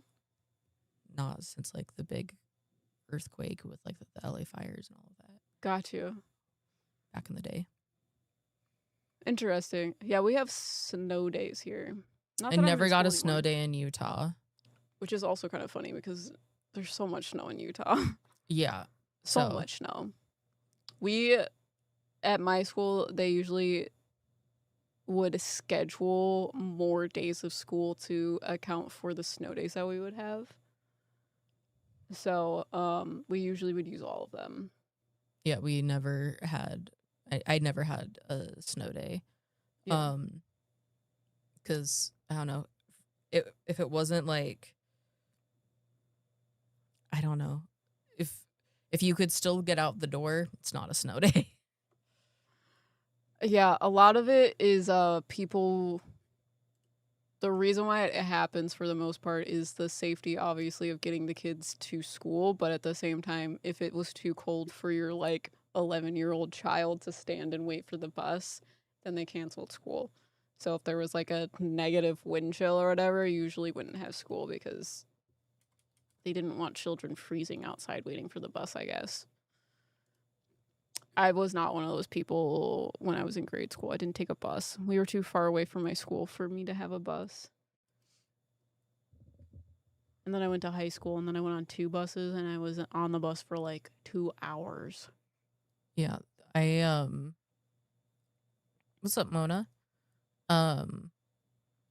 My elementary school was walking distance from my house, so I didn't take bus or anything. And then for junior high and high school, I was bused to the other side of the Salt Lake Valley.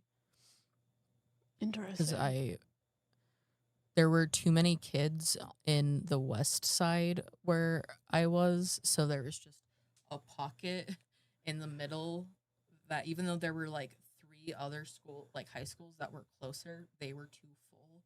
So there was just this like little pocket that got shipped to the east side of the valley. Yeah, I would, for like, school. be driven to a different high school to get a bus. One bus would drive me to the, like, public school, and then the public school would drive me to the private school. But anyways, Paper Flower's asking if we've ever had made a snow angel. You ever made a snow angel? Yeah. Just making sure. Yes, I was born and raised in Utah. Yes. You just gave me a weird look, and I was like, wait a minute. Maybe I need to ask. Hello. There's so many new people in chat today. Is it because we're posting shorts? Yeah, I've been posting shorts. And TikToks. And YouTube is like, yes, I will give this to everyone. I'm like, holy frick.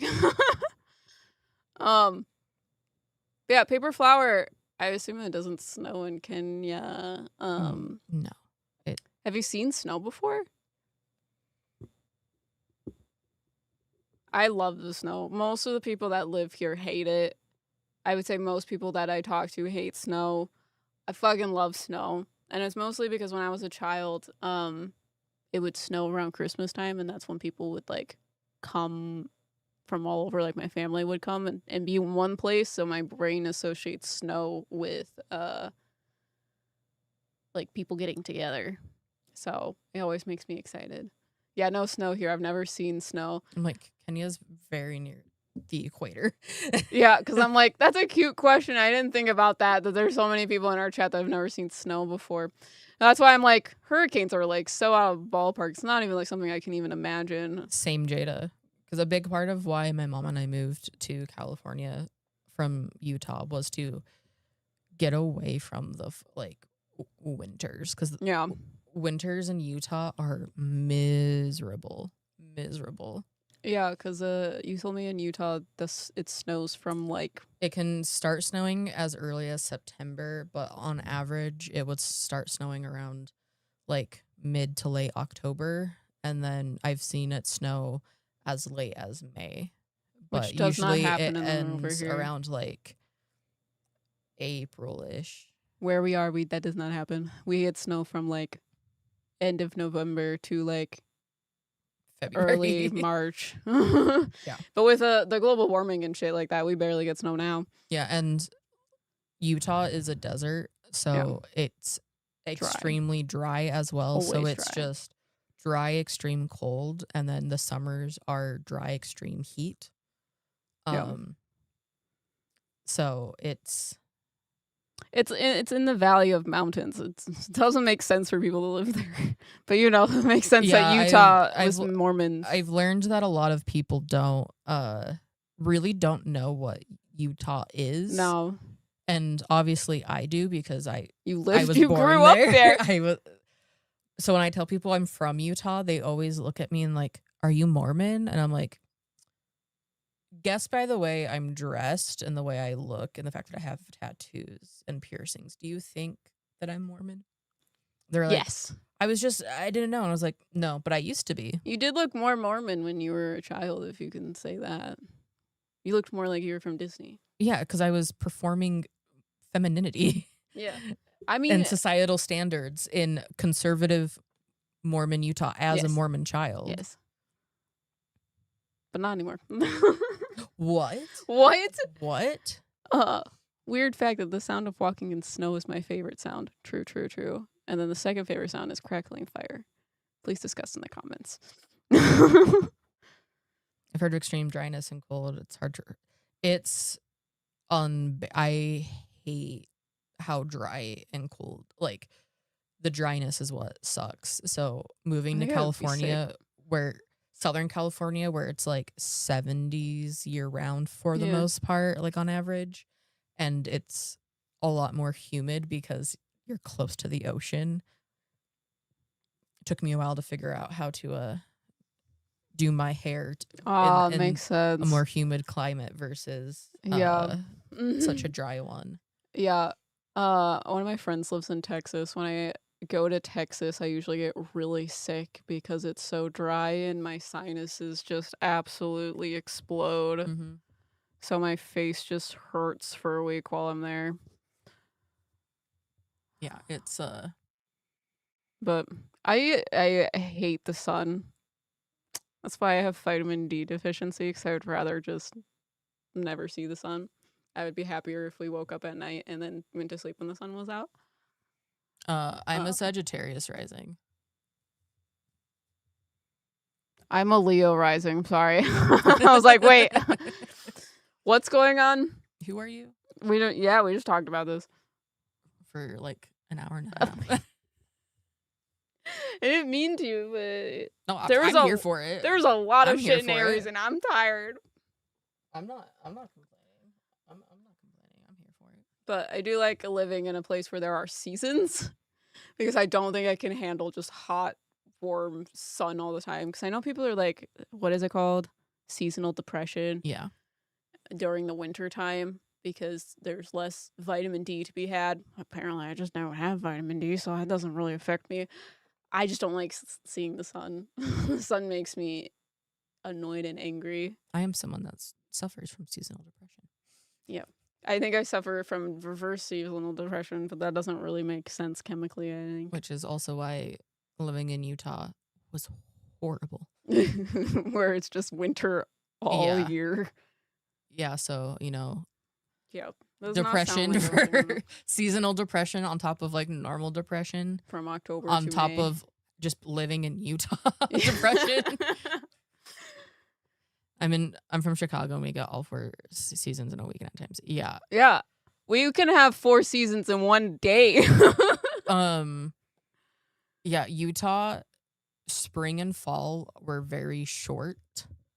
Like they were maybe like a week, 2 weeks Yeah. on average. We're here for fall. And I love We love us spring a good and fall. fall are my favorites. Tro. So living in Utah and not having them Yeah. is a time.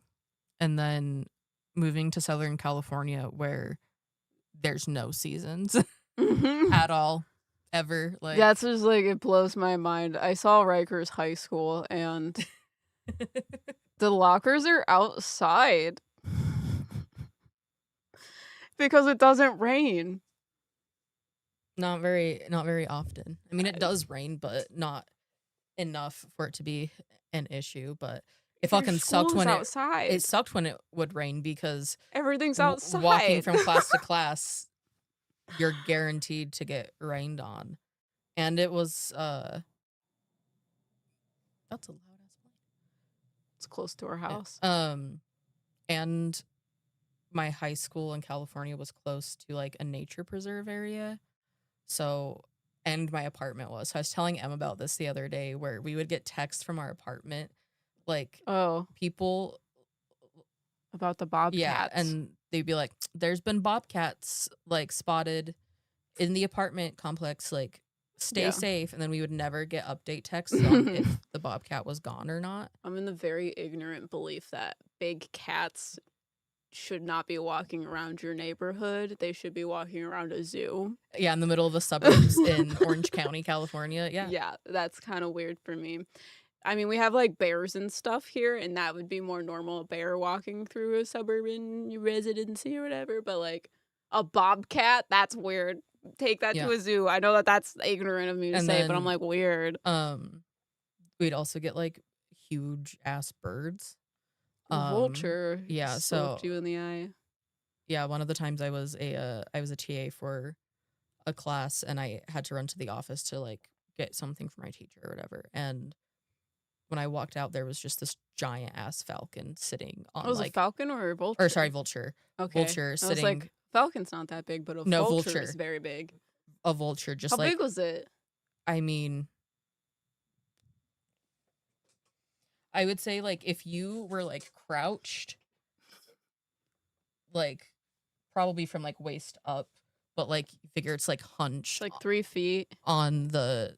And I'm also just terrified of birds in general. I mean, if a bird that big was looking me in the face. Yeah, well, and then it started like opening its wings, and I'm like, yeah, please do not kill me.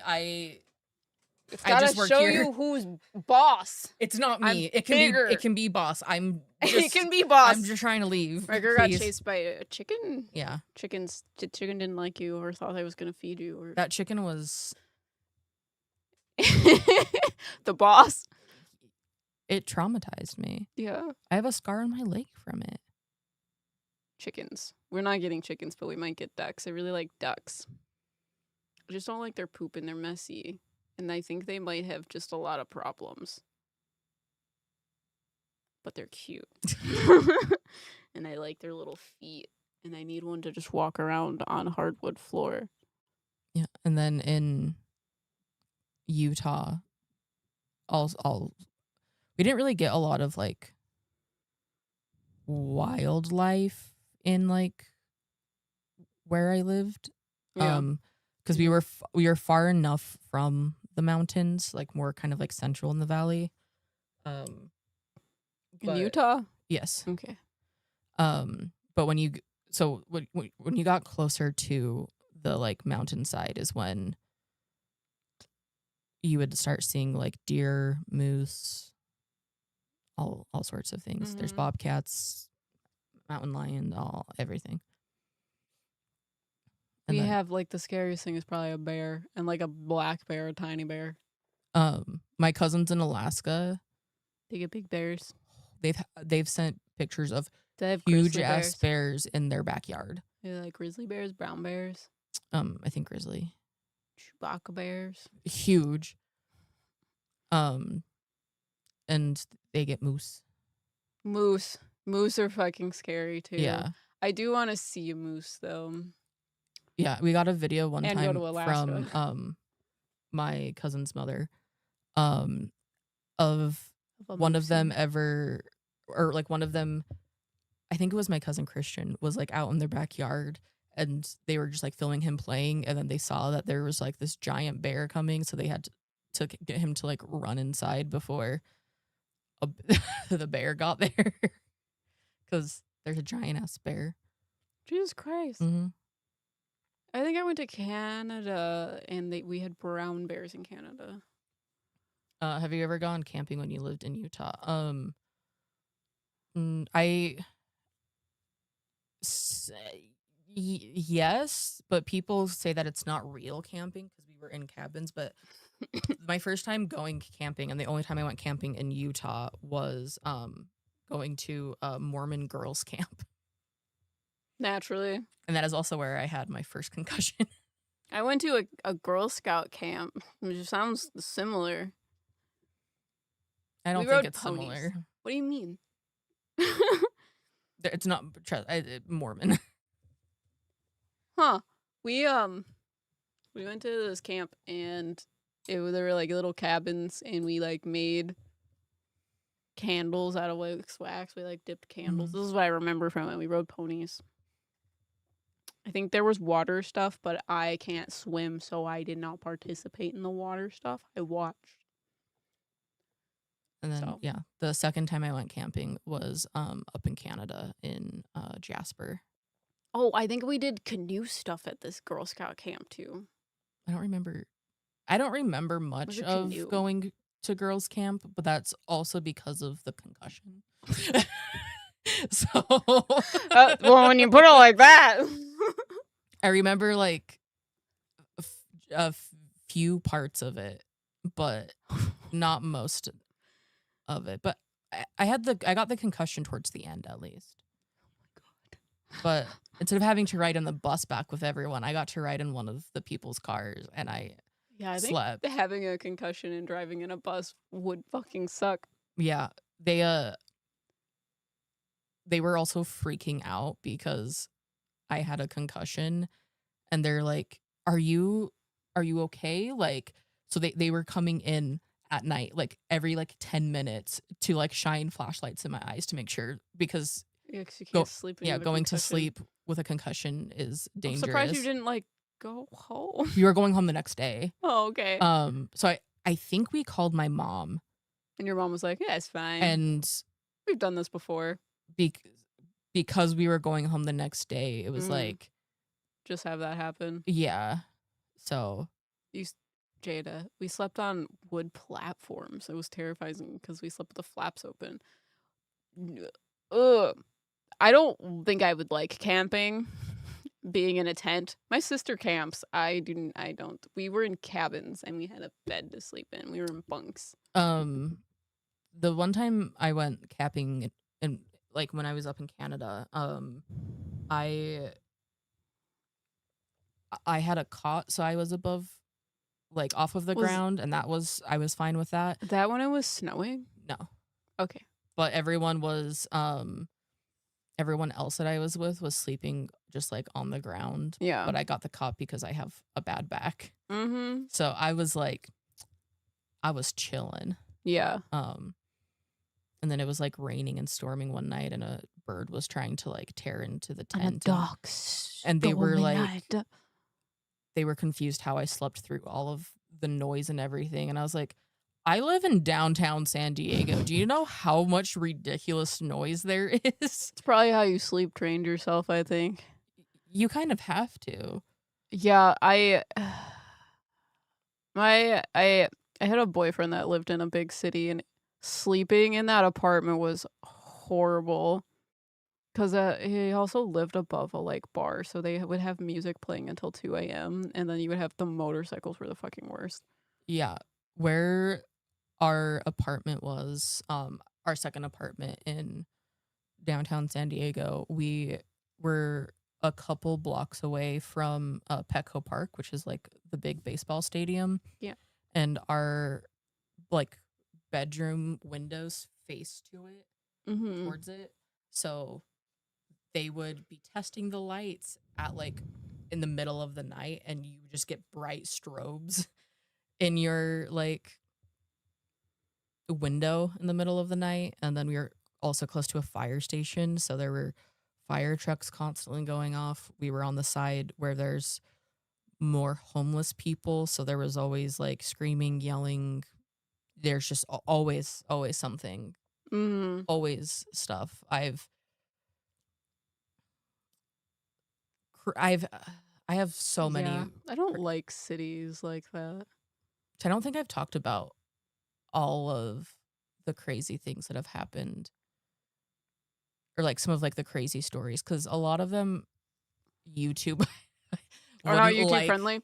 the language of it, but I'm not. But Do you like being a Scorpio? I mean, I guess I don't really have a choice. I would say as an Aries, I don't think Aries really. This is probably a very Aries thing for me to say. I don't think Aries defines me. But anyways, I was like, when I was younger, I hated being a Scorpio. Why? Because everything that I saw about like zodiacs, astrology, and everything, like treated Scorpios as like evil. Evil kitty. Like they're evil. They're dark. Just care about like sex and all like just Weird. all these horrible That's things. so And I was weird like, to project that shit. yeah, and like everyone else would be like, oh, they smell like flowers or like this, and it's like Scorpios, they smell like sex. And I was like, That's what? weird. Yeah. That is not how I view Scorpios at all. But that's because I simp for them. That's fine. It's fine. Well, I feel like how Scorpios are talked about got better. Changed? Oh. Because it was this. Because I also struggled being sorted into Slytherin at first, because people were very black and white of just, if you're a Slytherin, you're evil. You're evil. I would rather be a Slytherin or like a Ravenclaw. I thought I was Ravenclaw, but I got Slytherin. I'm a Gryffindor. So, which is also, again, a very Gryffindor thing of me to say. It's too stereotypical and I don't like it. I wanted something more interesting, which is such a fucking Gryffindor thing to say, and it disgusts me. So getting things that were, it was like, oh, these are like negative things. I was like, I should just die. So. I should just die. No, that's like a Scorpio's a bad boy. The bad boy with the motorcycles and the tattoos that you're gonna rebel with and go like, and they have that smolder. They look in your eyes and they're like, and now we're here. Every time you say like, oh, they have tattoos, I just think about what my ex's mom said. Yeah. About me, because my ex was a huge stoner and she got me into like smoking and being somewhat of a stoner. I don't anymore, but when her mom found out, her mom assumed that I was my ex's drug dealer. Mm-hmm. And when my ex was like, what the fuck? Like, why do you think they're like a drug dealer? Like, because they're black? And her mom was like, of course not. It's not because they're black. It's because they have tattoos. It's not the color of their skin, but it's kind of the color of their skin with your tattoos. So I was like, I have 4 tattoos. I didn't know other signs get a bad rep too. Same with Gemini. Yeah, a lot of people don't like Geminis. People don't like Virgos either because... She's talking about me. I don't love Virgos. Well, no, it's actually like a very common thing because people think Virgos are like stuck up, and a Virgo a lot of times won't talk unless they have something good to say. So it's usually very critical. Virgos are very critical, and they usually have a lot of like sharp one-liners. I would So say most of the like really negative experiences I've had with Virgos. mhm. One of them was the first girl I ever dated, Yeah. who, you know, I was underage. She was an adult, and she also had a secret boyfriend at the same time. It was a whole thing. But she was a Virgo. Virgos. And then the two other people that I can think about are gay white men. And It's true. they, yeah. And it's not because, Period. but also it's not because they're gay or No. white. Just Only way a of little bit of describing being men. But I'm kidding. a kid. A kid. I'm not. It's not. It's Like not that I could deep. tell you the stereotypical thing about most signs. Like people don't like Leos because they're what's the word? Self-centered. I- Self-centered. I've had a lot of Leo sons. friends, like, Yeah. and almost every single one of those friendships ended in a very like big dramatic blow up type of way. Yeah. None of the So- falling outs happened quietly. But it's also if you watch all of the cringy love shows, a lot of those people are Leos because they like the attention. Leos. Who else is Gemini's? Obviously, because people think they're two-faced. See, and But- I'm an Aries. I get along with that. I actually like me a Gemini. I Same. have like there's Gemini women, I feel like are more whatever. the ex that I was just talking about with her mom. She was a Gemini. Gemini. And but I people felt make like songs about Gemini, so Yeah. And Okay. like, I don't know. To me, she like, we broke up because she cheated on me. So I'm like, you're just playing into the Gemini stereotype of like that kind of shit. mm-hmm. So like, but like my friend Chris that you guys know, he comes into the stream sometimes. He's a Gemini. Yeah. Geminis usually get along with Aries. I don't know what Scorpios get along with. Usually Nobody. the combination of Scorpio and Aries, because they're both ruled by Mars, they say it's very passionate. But the way in which we use the planet Mars with our passion is kind of not complimentary. So Scorpios are more like passionate, deep, whatever, and Aries are like, I'm going, we're doing it now. And I would say that is very true of Mhm. our relationship. I mean, it makes sense with the human design shit that I was talking Yeah. about of, I need to do it right now. I don't know why, but we're going to do it. And you're like, that type of thing. That's the best way I can describe a Scorpio. It's just this deep feelings, but no one will see the feelings. Yeah, I would say that Leos and Capricorns are the only Capricorns. signs that I've The fully had like repeated in like the same type of manner. yeah. And it's not that like with the Leos that it doesn't even feel like them being self-centered. It wasn't about that. Yeah. It was just very big like blow-ups. And I feel like a lot of the Leos that I was friends with struggled with like taking accountability and looking at themselves and how they were like the issue.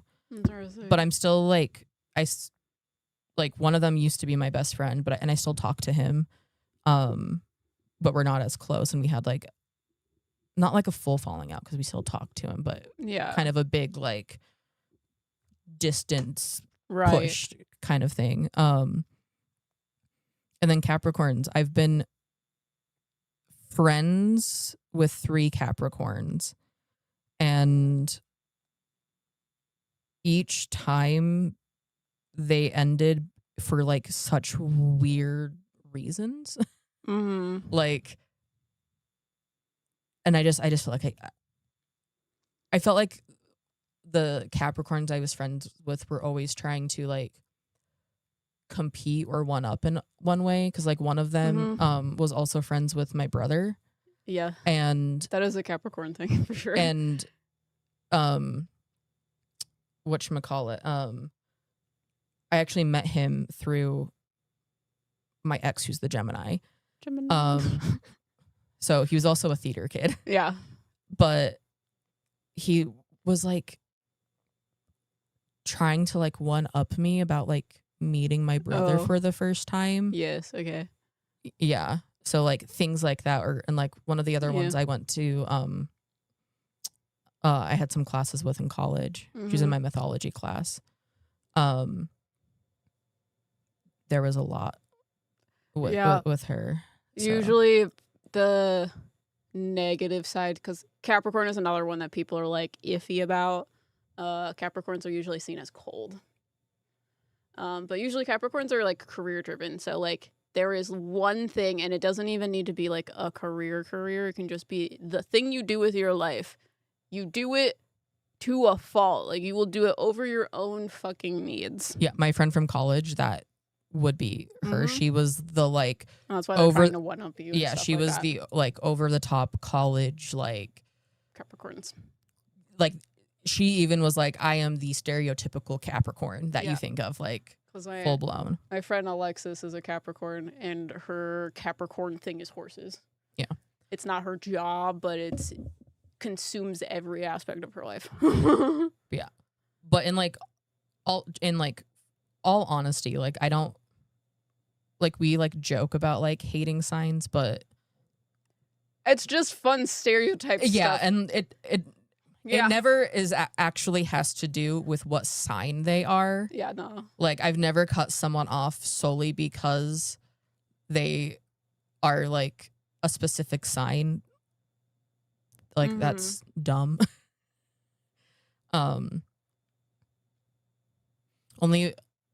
Although in one of the friend groups that I was in the past, this is where like with like Ash, Sydney. Yeah, okay.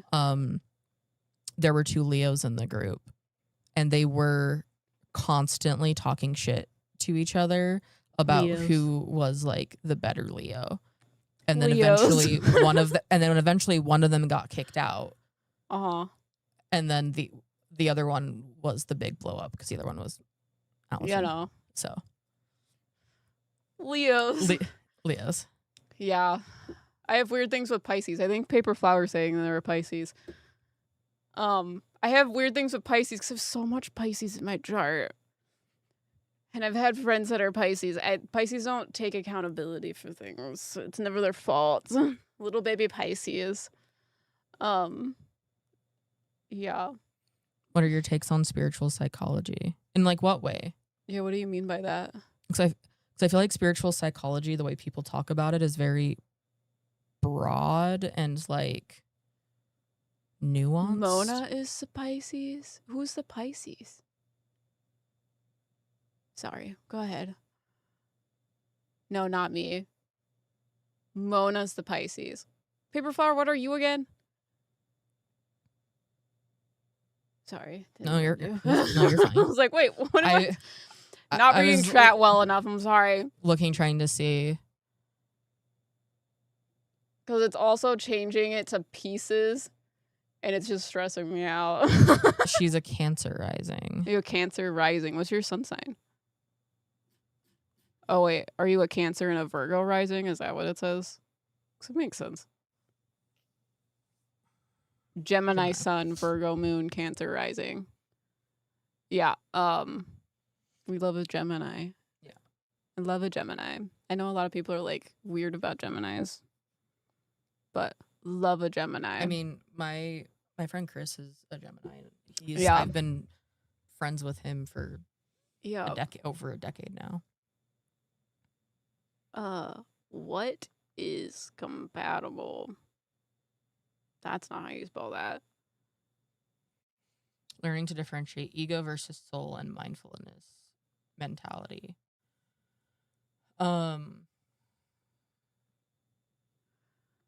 to differentiate ego and the soul mindfulness mentality. I don't know. I feel like I have a like I feel like it depends on like exactly how it's being used and like in what way it's being talked about, cuz I tend to struggle with how things get like, I don't know, overcomplicated, overly like woo woo, taken to like a weird level. I don't know if that makes sense, if that's cuz I feel like Oh, are you talking about like? No, I don't know. Never mind. I'm trying to figure out what the topic is. I know spiritual psychology, learning to differentiate ego and soul, and mindfulness mentality, but I'm not really sure what you mean by that either.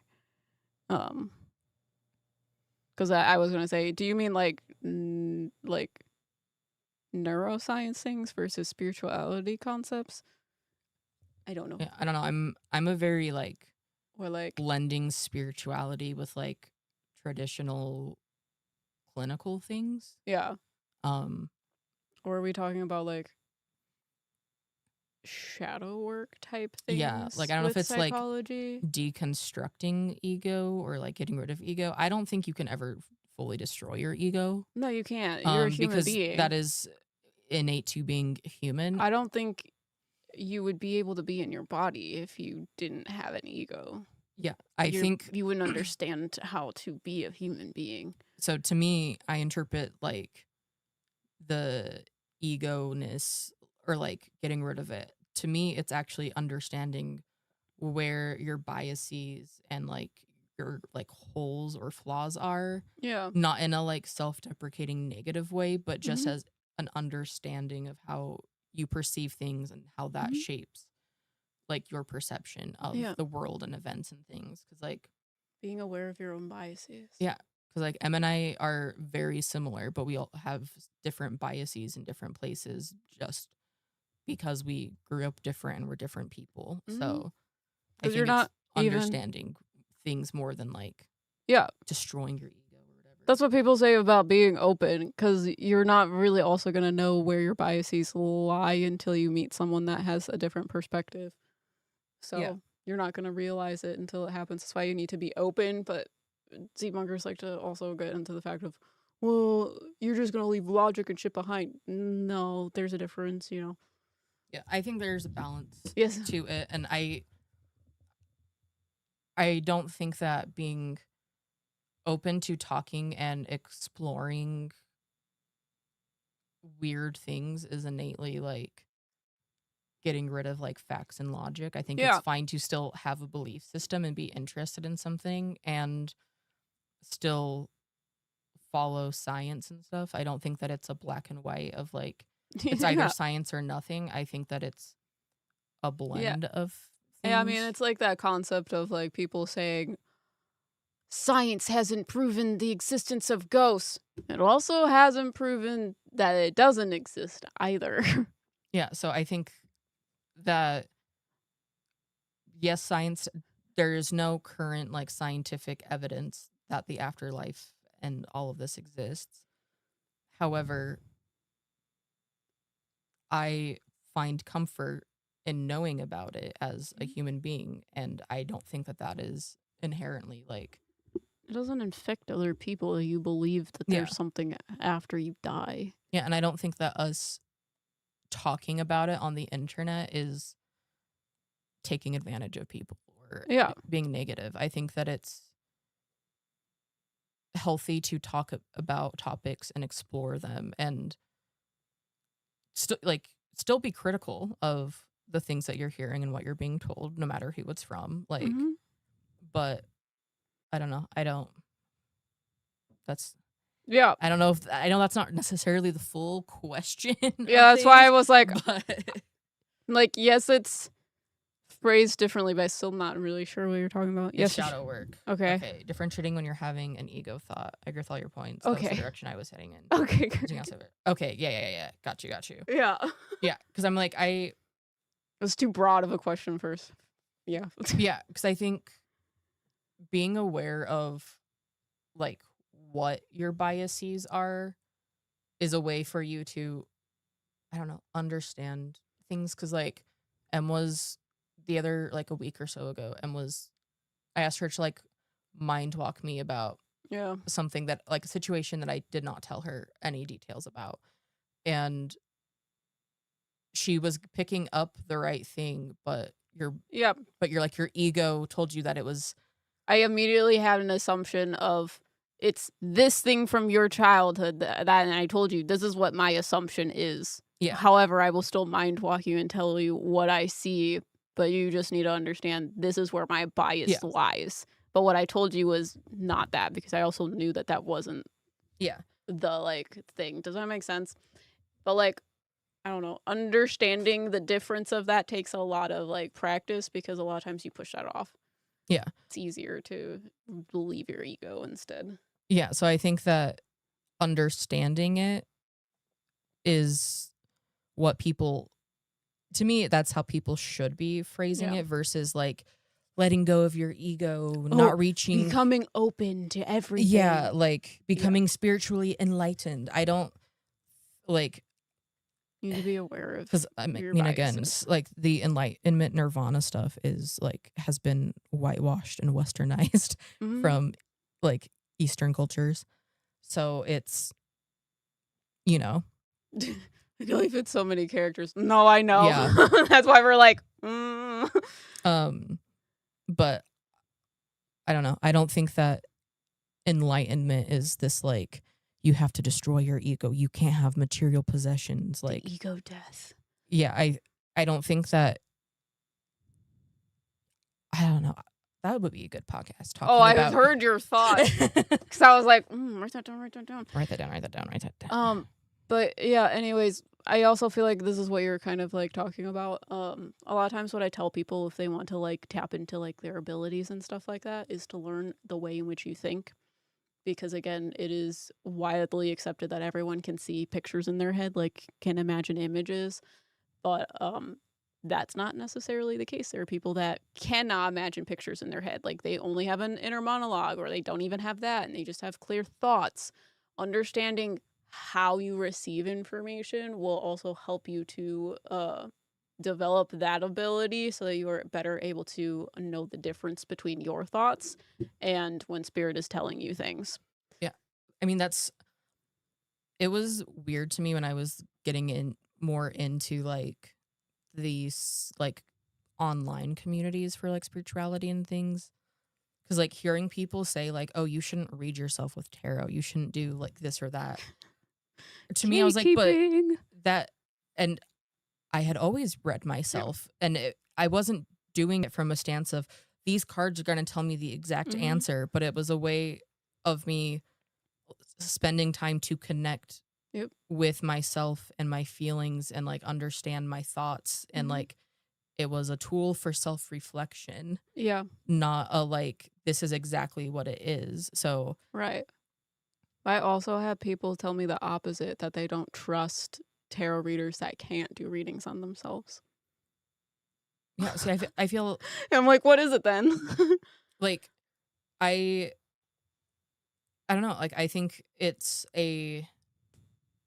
I feel like it's just a more nuanced thing than people make it out to be. Cause like, I don't know, like my aunt wants to get like a reading from M and I, but I feel like I have too much like ego and biases when it comes to reading like my family members, like my mom or something, because I feel I know so much about them that to me reading them, I don't know how I worry about separating my ego versus what's actually your coming family through. Is very weird. Yeah, so I'm more comfortable reading people that I don't know versus people that I know because there's less ego involved in it. Like if but that's all I know you is like a random username, I don't know I don't know anything about you. So it's a way to kind of not have that bias-y. That's where a lot of like mediums say like don't tell me anything about you. It's not necessarily they're trying to prove themselves to you. It is harder to pull information because it's harder to know, is this just me thinking about stuff you've already told me or am I actually picking this up psychically or mediumship wise? Yeah. So that's why, like, there are shows where a medium will go into a house and they'll remove the pictures and stuff so they aren't, like, subconsciously influenced by things in the house to decide what's going on. Yeah, I think ego can be a motivator if used appropriately. Same thing with anger, becoming friends with those darker parts. Yeah, that's why Emma and I talk so much about, like, not everything that's like dark or isn't inherently like evil or bad. It's just a different point of view. Yeah. Like, I don't know, like, it wasn't until recently that human beings saw the dark side of the moon with their own eyes. We've only ever seen one side of the moon. It's just a different perspective. It's the same thing, just a different view of it. Yeah. So that's how I Us interpret. people just decide if they're good or bad. Yeah, and because it's easier for us to put them in categories. well, especially when it comes to like spiritual things and like talking about entities or whatever, like the idea of things being good or bad or like causing harm or this, that, and the other, to me is just a very like human reflection, because that's how we physically exist in the world. So we think that these things that aren't physical human beings are going to operate the exact same as us, but why would they? You know, like, Right.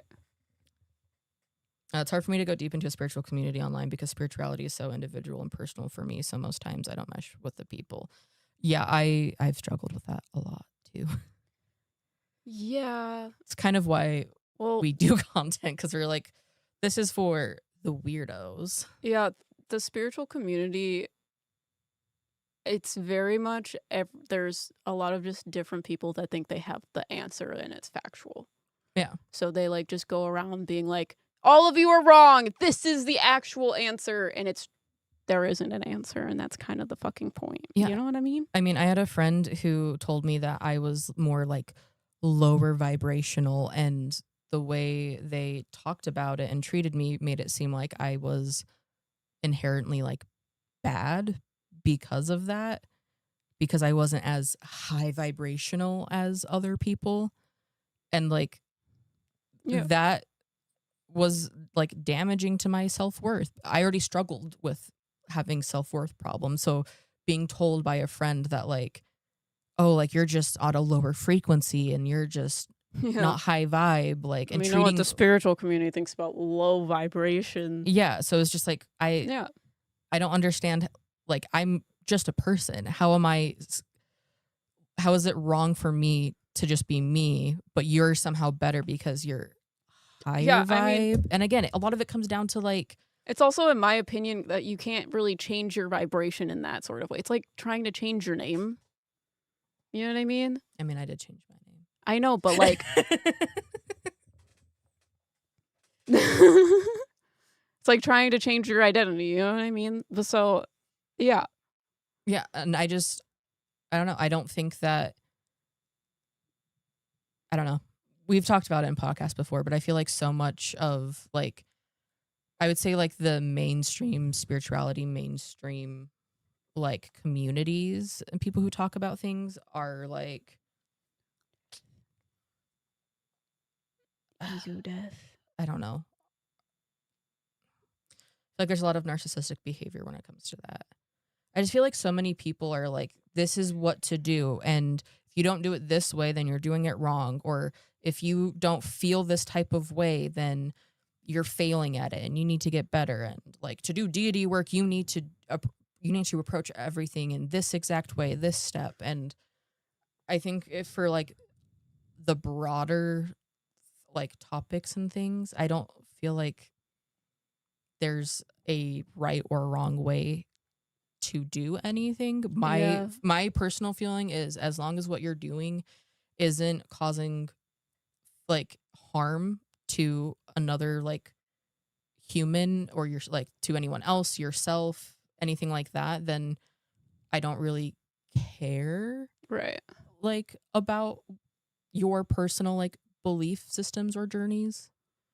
Yeah, I mean, when I first started out with spiritual stuff, I had a like basic idea of what people believed, and then the more I like talk to spirit and experience things. I don't think any of those things anymore. Yeah. So it's like weird contradictory. That's where you have to like be open to your own experience and like live your truth through that. Mm-hmm. Because I mean, I've seen people that are like, demons are going to ruin your life. And then I've seen other people that say demons aren't real. So which one is it? You know what I mean? Yeah. So it is based on your own experience. The word demon is a humanistic definition of something that we deem lower level, evil, that sort of thing. So you also have to put that into context of Yeah. what is people's perception of this versus what is your perception of this. Because like there's a psychic medium that thinks everyone in the universe has only 5 spirit guides. And I'm like, why 5? Why only 5? Who came up with this number? So yeah. Everyone sort of decides what the rules of the game are to some extent. Yeah, and I don't know. Like, I don't know. I don't have the answer to everything. Like, I mean, with like the timeline podcast that we did, like we were very much like, we don't have like a clear stance on where we stand with things because like our beliefs have changed. We're kind of in like, I would say like a transition period of like of how we look at things, understand things like that. So we're like, I don't know, but it was just the truth. We don't know. Yeah, I mean, there's not like 100% proof, and we haven't like fully experienced like something that drastic of like, I don't know how to explain it. What kind of reading would you recommend if you feel like you don't have close people to you who have crossed? Is there something on my head? It's this. Okay. It's like, I was like, is this a spider? I'm gonna die. There's a spider on my face. I have OCD. are you talking like mediumship reading? Like, what kind of reading do you want? I saw that comment. yeah.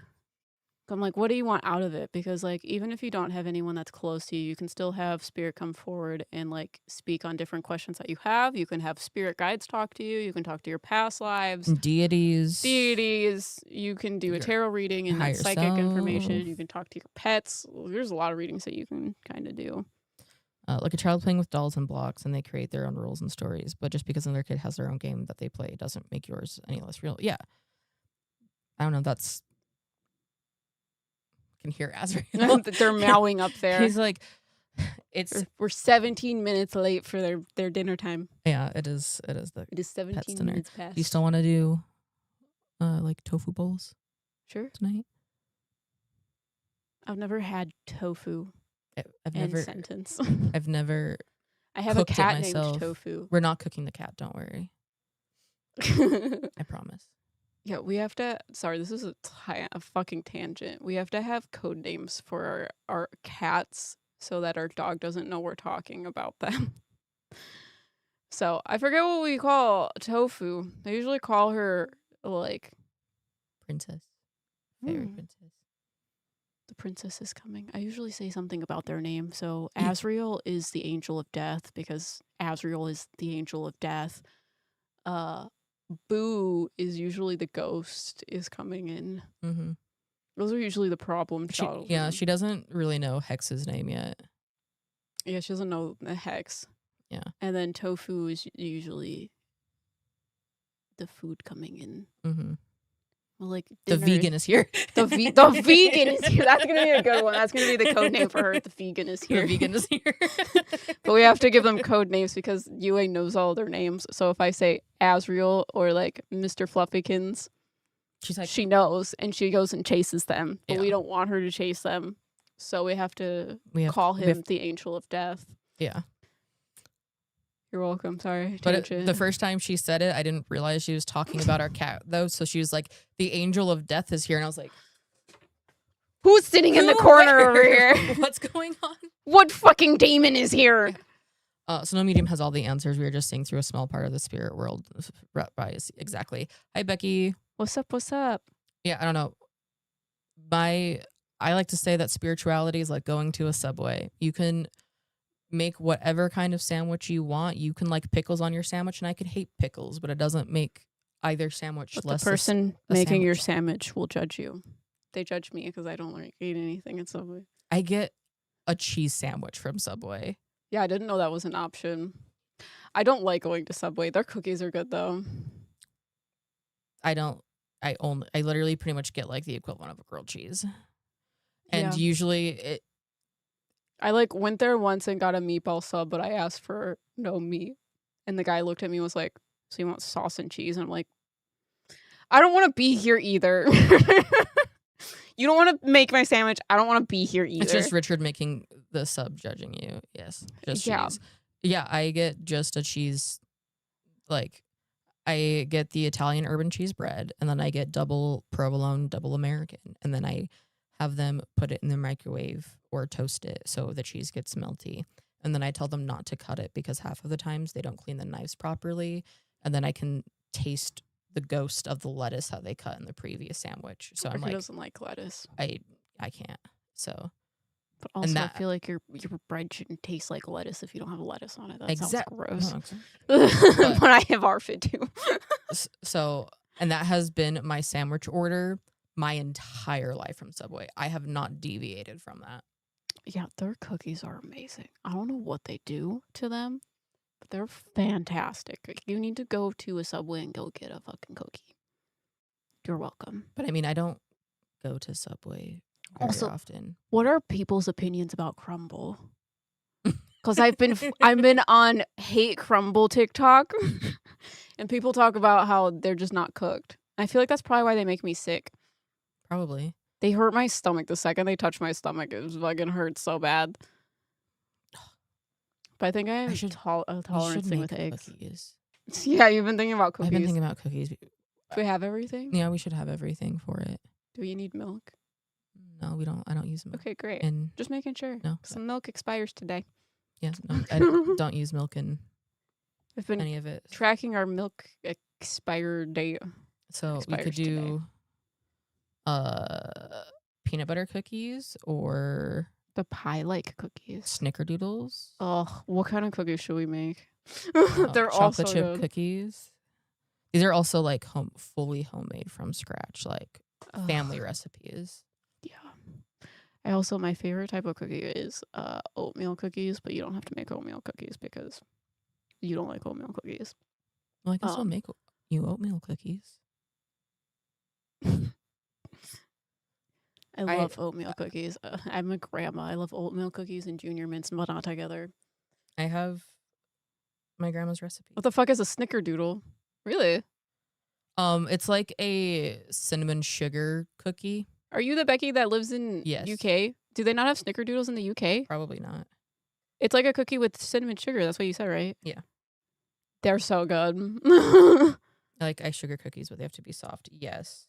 I have a good family recipe for like sugar learning cookies and like icing for them. like learning about things that you don't have in the UK because you don't have ranch either, right? You don't have ranch or snickerdoodles. What in the snickerdoodle? No, it's amazing. I have my grandma's recipe that says best ever oatmeal cookies. Sugar oatmeal cookies. Huh. Yeah, I just don't know if we have cornstarch. Probably not. I don't think we have cornstarch. we have cornstarch, but we have everything else because we still have rolled Interesting. oats that are good. Cornstarch is a thickener. I know that from Claire's class. Claire, what's her last name? Saffets. Saffets. So, yeah, if we just get I have no idea what cornstarch. a snickerdoodle is either. Wow. The more you know. I didn't know other countries don't have snickerdoodles. And then, yeah, instead of raisins, I can just put chocolate chips in them. Yeah, I don't like raisins. Raisins are disgusting. I don't know why people eat wrinkly grapes. But chocolate chips in oatmeal cookies is great. But yeah, I have my great grandma's sugar cookie recipe. They're amazing. Those when we make those, they don't last more than 2 days. They're so good. They are Like, gone. either the peanut butter ones or The snickerdoodle ones. Yeah. I love them. They're so I feel like you good. would like the How much peanut butter do you need, though? for the peanut butter cookies. Yeah, we have like half of a container. I think I just need a cup. That might be what is left. Yeah, 1 cup. We're gonna need more peanut butter. We eat a lot of peanut butter, which is funny because your mom never has peanut butter in the house. I know that her boyfriend, My mom also doesn't really like peanut butter. Yeah. So, and yeah, her ex is allergic to peanuts. So Yue eats peanut butter. We put her pill in it. I mean, she's allergic to everything else. So at least she eats it. Yeah. So, At least we don't have to shove the pill down her throat because we've had to do that in the past. Yeah. It's horrible. I couldn't. Chocolate covered hobnobs. That sounds great. I don't know what that is, but it sounds like me telling you what a snickerdoodle is. Hobnobs. I can make you no bake cookies. What is a wedding cookie? I think those are like the black and white cookies. Interesting. I don't think I've ever seen one. I feel like I've heard of it. Hi, Charles. Hi, Charles. How's it going? We're talking about cookies. But never mind. It's not. Is it? Oh, the powder cookies. The like shortbread. Is that what you're talking about? The like shortbread balls that are like covered in like powdered sugar. I've had those before. I've made those before. I got peanut butter powder to put in It's protein a shakes. round flat oat cookie. What is it? A peanut butter powder? Yeah, I saw that. Powder to put in protein shakes. That's great. Hope y'all are doing well. Hope you're doing well. Yes. Yeah, we're trying to figure out if we're gonna make snickerdoodles or peanut butter or chocolate chip. But I'm thinking the other two because they're really good. I feel like I don't know. I feel like snickerdoodle, and I feel like you're feeling peanut butter. I could go with either one because I'd be down with snickerdoodles too. They're just so good. We eat them very fast. At least it isn't like your grandma's portioning. Yeah, my great grandma was a lot better at like portioning things than my grandmother because my grandmother, she did not know how to make anything. The difference between normally. like 3 dozen cookies versus like 6 dozen. That was half, right? Yeah. When we make chocolate chip cookies, there is a fuck ton.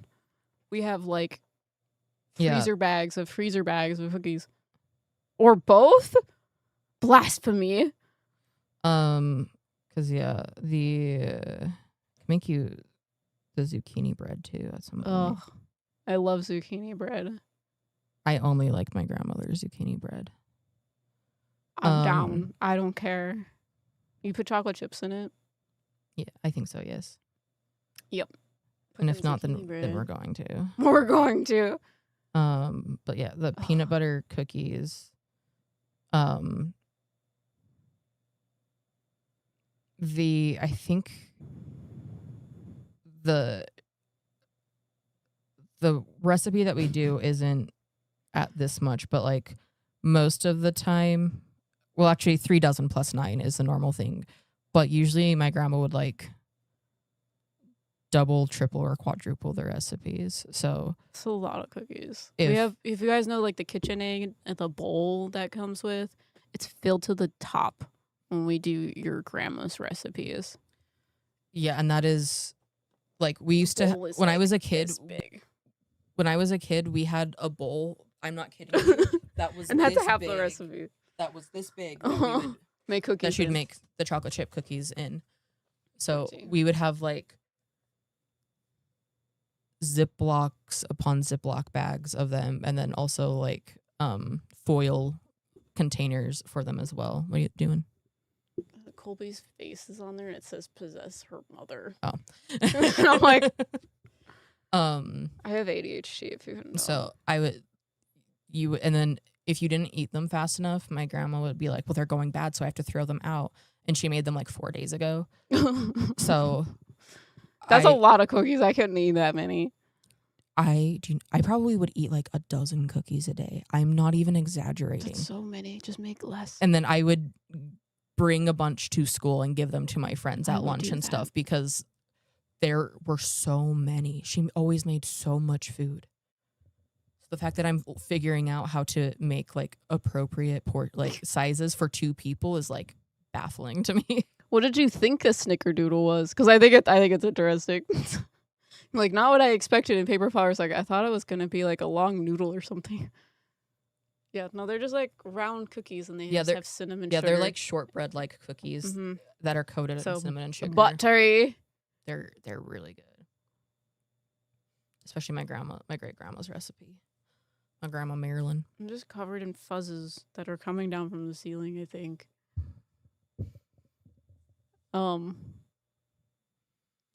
Eventually we'll do we want to make a cookbook and put a bunch of recipes. Yeah, we want to do more like cooking with our relative type stuff. And like what was I going to say?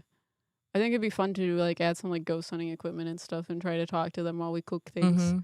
Paranormal pantry, you know? Yeah, I've been really itching to start up Paranormal Pantry. Let's fucking do it. And I'm here. Make things do things. Make cozy cooking content for you guys. Especially like we just reorganized our entire kitchen. Yeah. It'd be so much easier. Just gotta put a fucking tripod up there. Yeah. My grandma used to make what we called grandma cookies. They were buttermilk chocolate chip cookies, and we used to make a triple batch and drive around the town. Oh. That's cute. Those sound amazing. Yeah. Yeah. I was privileged by coming from a family with really good cooks and bakers. So I have a lot of really good homemade recipes. Yeah, my family has a lot of Italian recipes, and your family has more of the like Mexican type recipes. I would say no. What kind of recipes you got? I'm getting a spam. I would say more like, I don't know, like American. Okay. Because like we ate like Mexican food, but I don't have a lot of the recipes for. Oh, okay. Like a lot of it didn't, like the like Mexican rice, we didn't have a recipe for it, which is why I was thinking like the tortilla recipes and stuff like that. Yeah, but that's still not even like their recipe. Great. Yeah, that's just it's kind of just like a basic recipe. It's not like a family like secret type of one. Makes sense. Yeah, because my like the chocolate chip cookies, my grandma and her brother spent like 3 years or something like getting them just right to figure out exactly how they wanted them. Yeah, I would love for you to start a Paranormal Pantry. Me too. Mostly because I want to eat all the stuff that comes out of it. And I think it'll be fun. Cozy content, my guy. And then we can give you guys recipes. Yeah.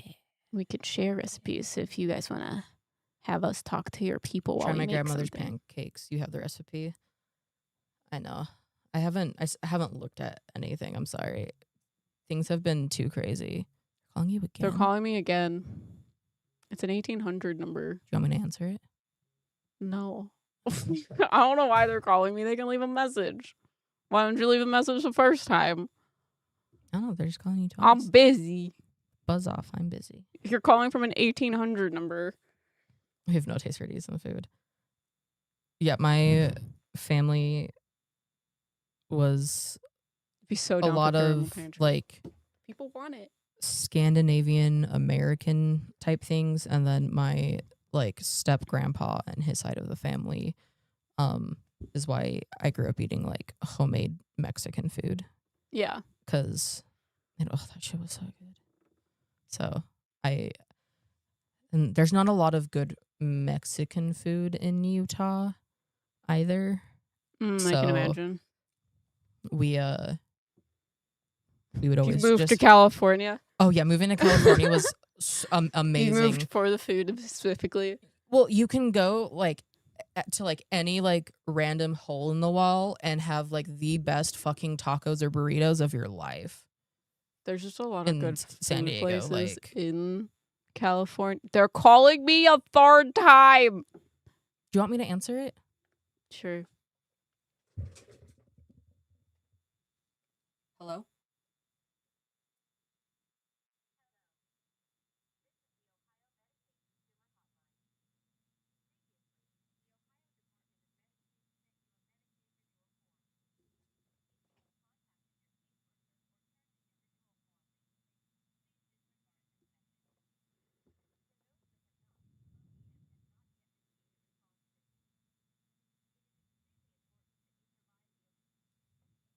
Why do they keep calling you? I don't know. It's an For that. automatic message Yeah. from Medicaid. Favorite Polish? No, I don't have any Polish dishes. My I don't know if I have the recipe anywhere. I can ask my mom if we have it, but we had uh creme kakas growing up, like when I was a kid at times, which is like type of like cookie cake type thing. Ooh. Cream cake. Jesus fucking Christ. I should get back into doing Duolingo. I still really want to like learn more Norwegian and stuff. Mm-hmm. Learn Japanese. Japanese is hard. I mostly want to learn Norwegian for like ancestry work stuff. Mm-hmm. Yeah. Because people are very, very surprised when I tell them that I'm Norwegian. Just start speaking it to them in Norwegian. And people are like, "Where are you from?" I'm like, "Utah." They're like, "No, like, what nationality?" Norwegian. Norwegian. And then they're like, "But you're black. But you're brown." I'm like, "You can be Norwegian and be brown. They are not mutually exclusive." Yeah. Do you want to go eat food now? Yeah, we probably should. But I like hanging out with everyone. It's only been 3 hours. We're doing a Woo Woo Wednesday, hopefully this Wednesday. We had decided last week that we need it to be on a Wednesday because the alliteration of it all. The marketing is too good. Yeah, Woo Woo Wednesday. We're going to make it into a series where we react to other people's content that are in the spiritual niche. It's not going to be a like hate stream necessarily. We're just going to have like topics to talk about. So a lot of it is like spiritual conspiracy I'm like, theories. I might be hateful about some of the conspiracies. It depends on what it is. I'm just setting the scene because there's some people that I put in there that I'm like, I actually love you. Let's talk about your topic. Which we have a lot. Yes. And I think we're good to go for that. I think we could do. We have so many TikToks. Yes. For it. Eventually we want to have a place for you guys to give us like TikToks, other content that is related to this, but Woo Woo Wednesday is just literally going to be like anything in the spiritual niche. We're going to come and react to other people talking about stuff and give our 2 cents of what we think about it too. But a lot of it is very weird. Riker like created a like alt TikTok account and trained the algorithm to basically give us really weird things. Spiritual conspiracy theory type things. Amazing. It's kind of like the rapture is happening. This is how the rapture is happening. We found Noah's Ark in this building. Noah's Ark is in the Grand Canyon. So there might be some hate watching in that aspect, but it's not all going to be hate watching because I put stuff in there from creators I like. We're going to do it at is it going to be at 7 p.m. Eastern. So it's it's about 6:40 p.m. Eastern right now. So it's going to start a little bit later than this. Which I know is going to be hard for the international people with Subway. I know. But you'll get the replay of it as well. It'll be up for replay. But I have a job interview on Wednesday, so can't raise it earlier. Yeah. At least for this week. It was crazy. That's why I literally created an entire alt account. That is that because just for that, it makes it so much easier to find things.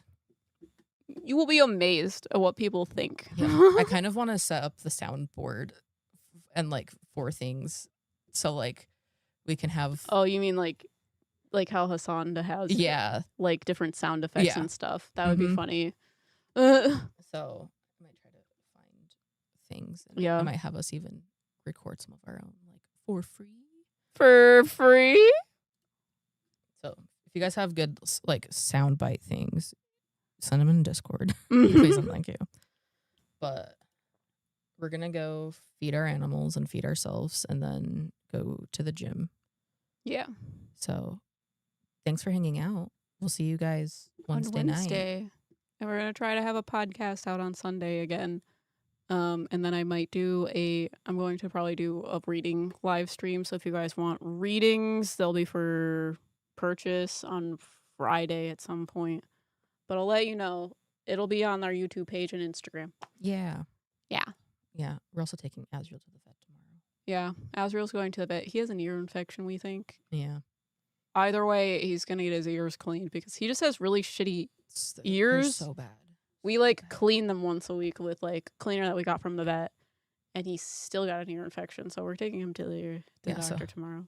We're doing that, and then we're recording podcast. Yeah, and I have therapy. Kristen, we were just about to leave.